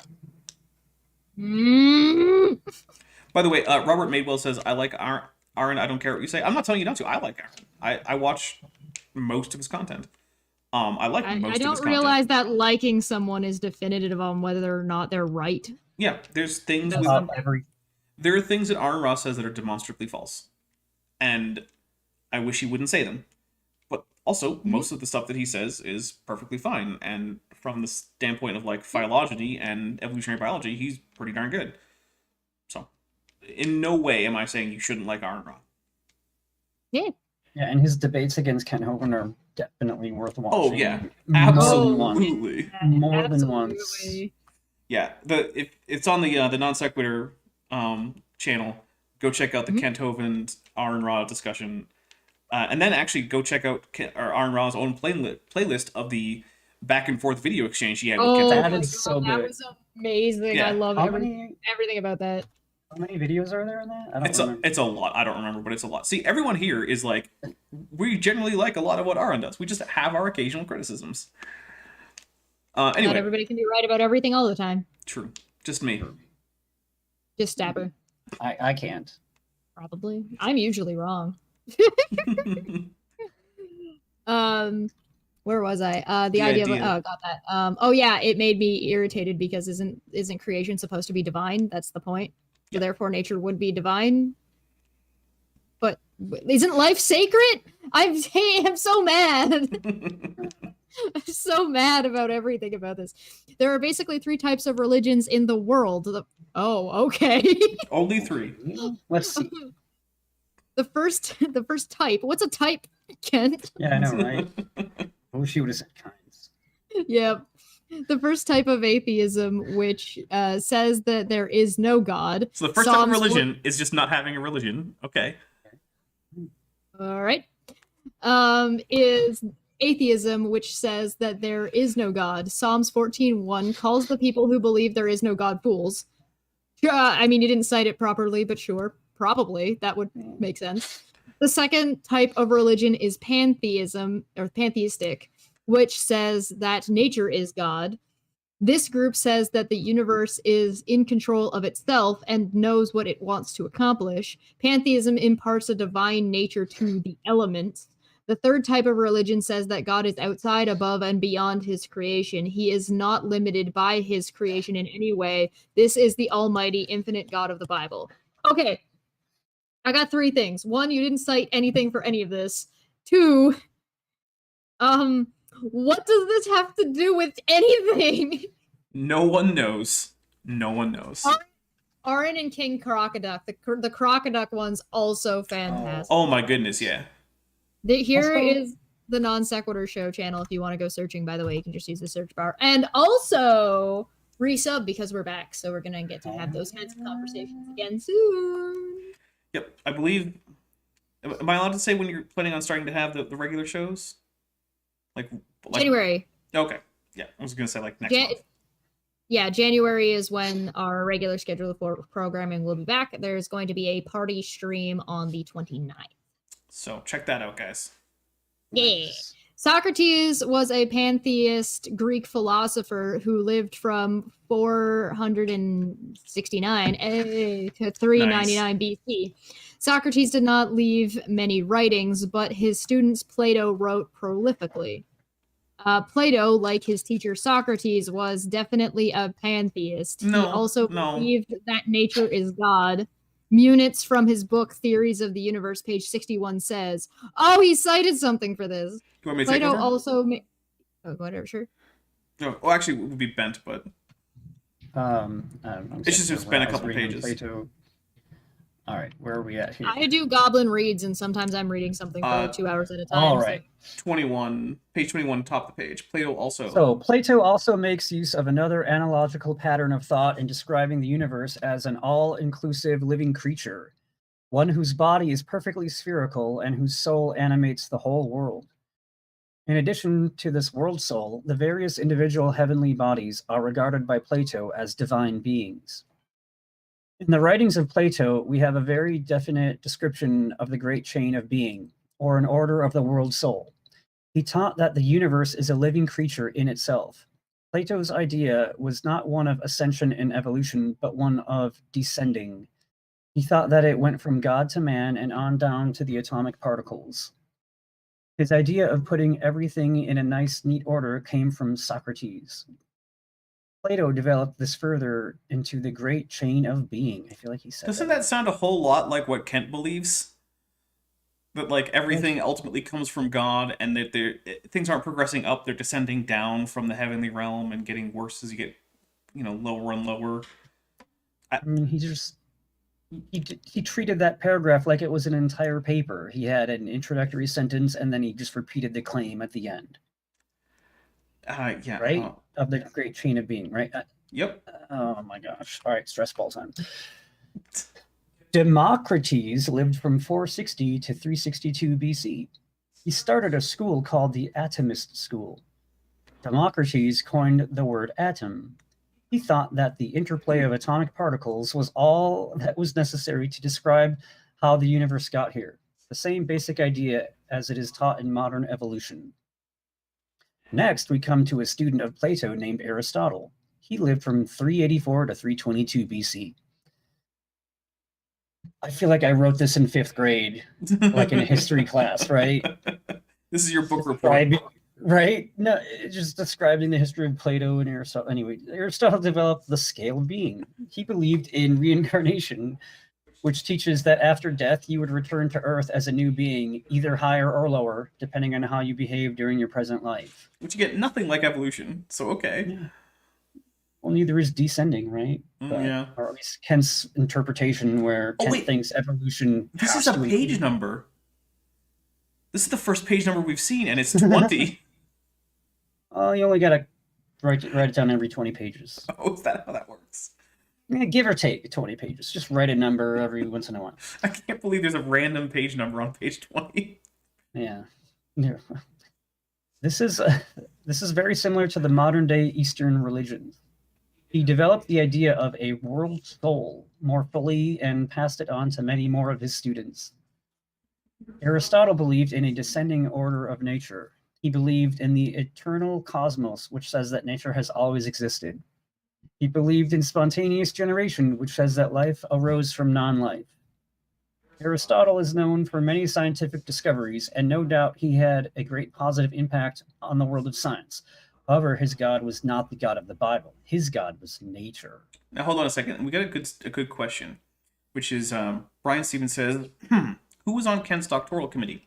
As far as we can tell, if there even was one, it was that one doctor. What was his name, Chesh? Wayne Knight. Wayne Knight, who isn't actually a doctor as far as we can tell. Yeah, I wasn't able to find any reference to them being a doctor, and the only thing I could find was that they were a pastor at a place that got in a lot of trouble for assault, and he also gotten in trouble for stuff like that. If you check out the Wikipedia for Patriot Bible College, but also that he's basically his dad made it and then he took it over. There's nothing in there that actually indicates what he may or may not be a doctor of, but the only thing I can think of that would make sense, I'm speculating, by the way, that would make sense to me is if he's got some kind of theology degree. Because sometimes if you're in charge of a church, depending on the church, sometimes they want you to, or whatever group of churches you're part of, they want anybody who's a pastor there to have some kind of theology education. I don't know if that applies to the church they were at or the group that they were part of, because they're Baptist and Baptist in a different country. I'm from Canada, so it's just. I can't speak for all Baptist churches, but there are definitely Baptist churches that do not require their pastors to have any particular education. Landon says, just checking, are we still in the history of evolution chapter? Apparently, yes. yeah. I don't know. I don't know where we are or how this is relevant to Christian education dissertations. And even if this thing were to stop now, we would only have 80 pages for a purported 16 more chapters.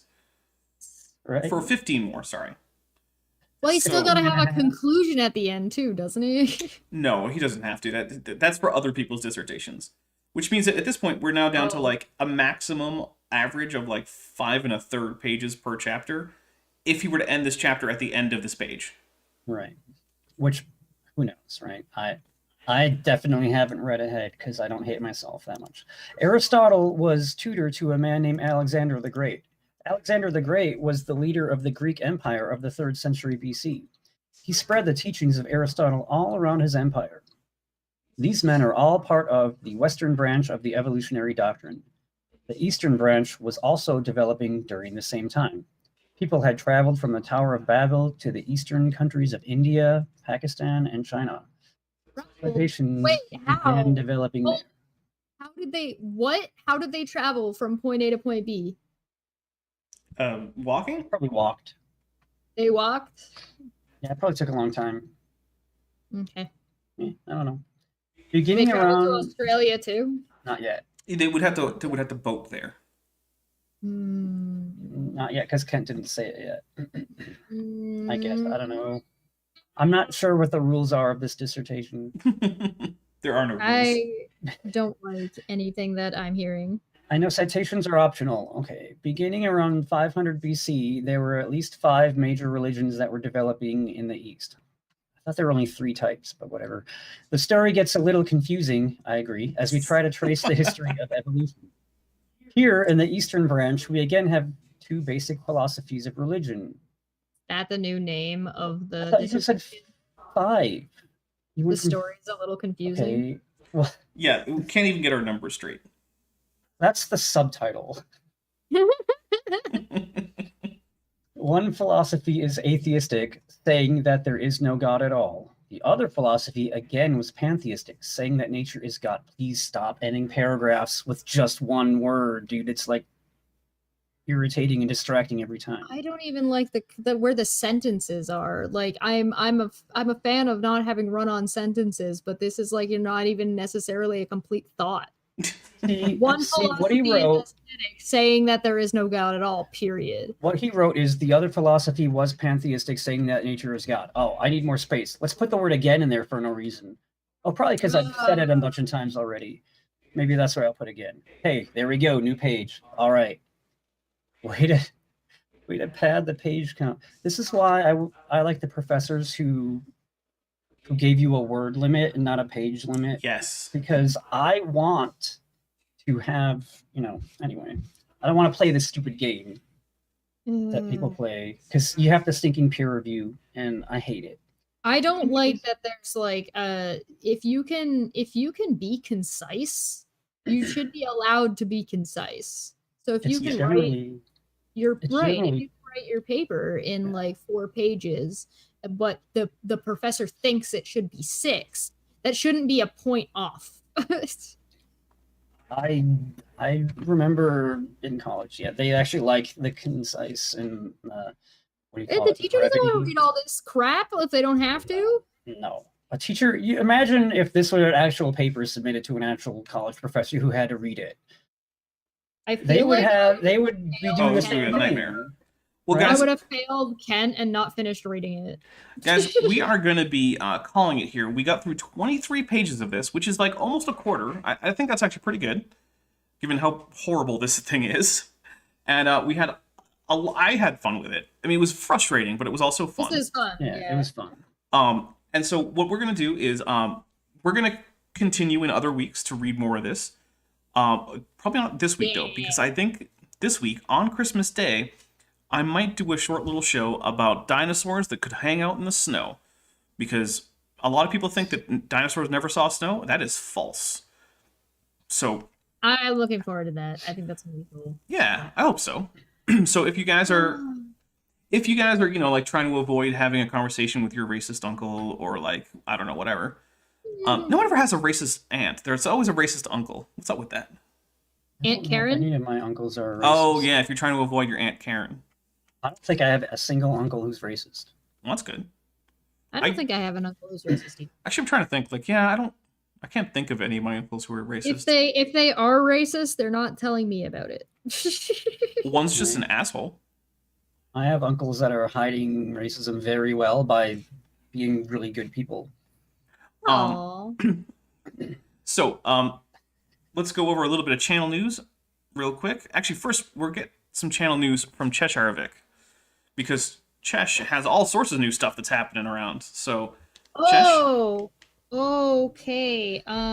So Non Sequitur Show is back. We'll start with that. Non Sequitur Show is back, so feel free to go check that out. We are having a party stream on the 29th, and our regular scheduled content will be starting in January. The days we're streaming are going to be a little bit haphazard just because of the guests that we're getting. So don't expect to see a Non Sequitur Show every like Wednesday or whatever. They're going to be like a little bit scattered while we are getting everything set up. So just make sure you hit the bell so that way you're getting notified.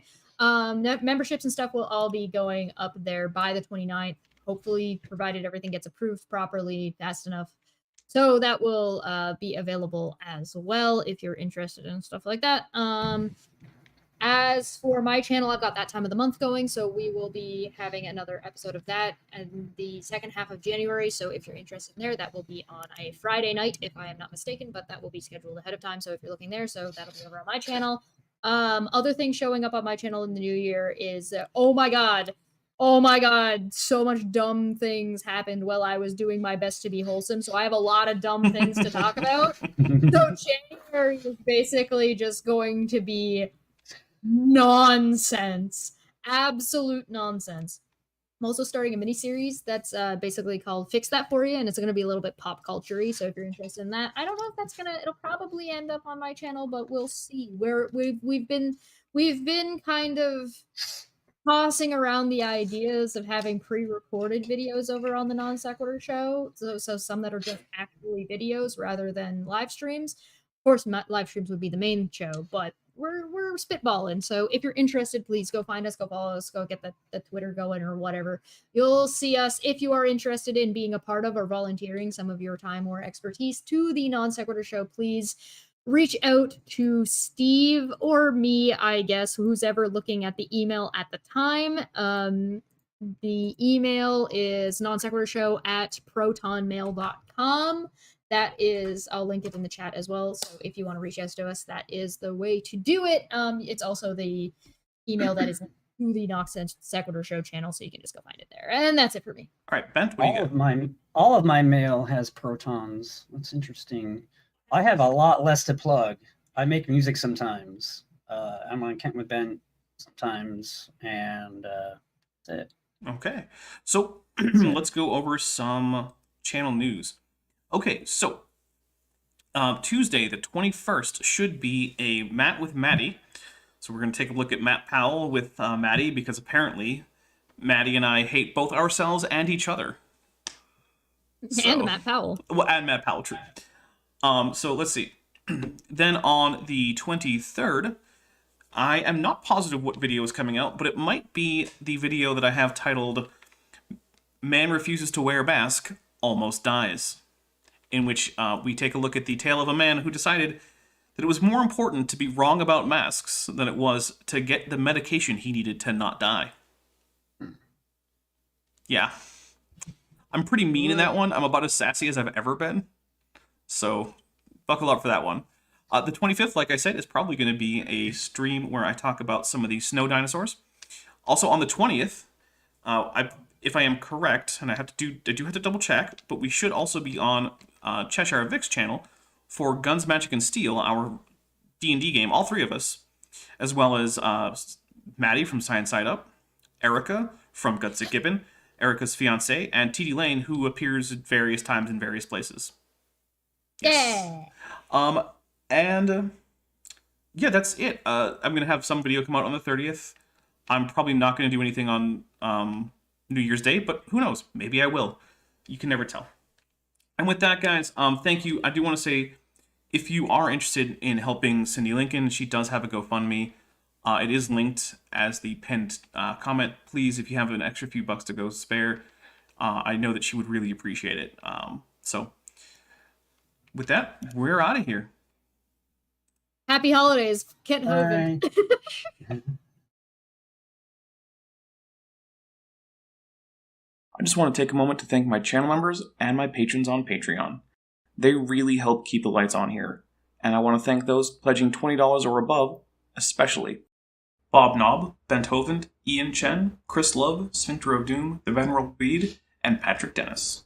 Without the support of those whose names you see on screen right now, the channel simply wouldn't exist as it does now, and I certainly wouldn't be able to do 2 to 3 videos a week for over a year and a half now. If you would like to help support and make it so that this channel is something that can keep going, there is a link to join below the video, as well as a link to the Patreon in the channel description. If pledging money isn't right for you, please just hit like on this video, subscribe to the channel, and share my videos. That really helps my channel grow.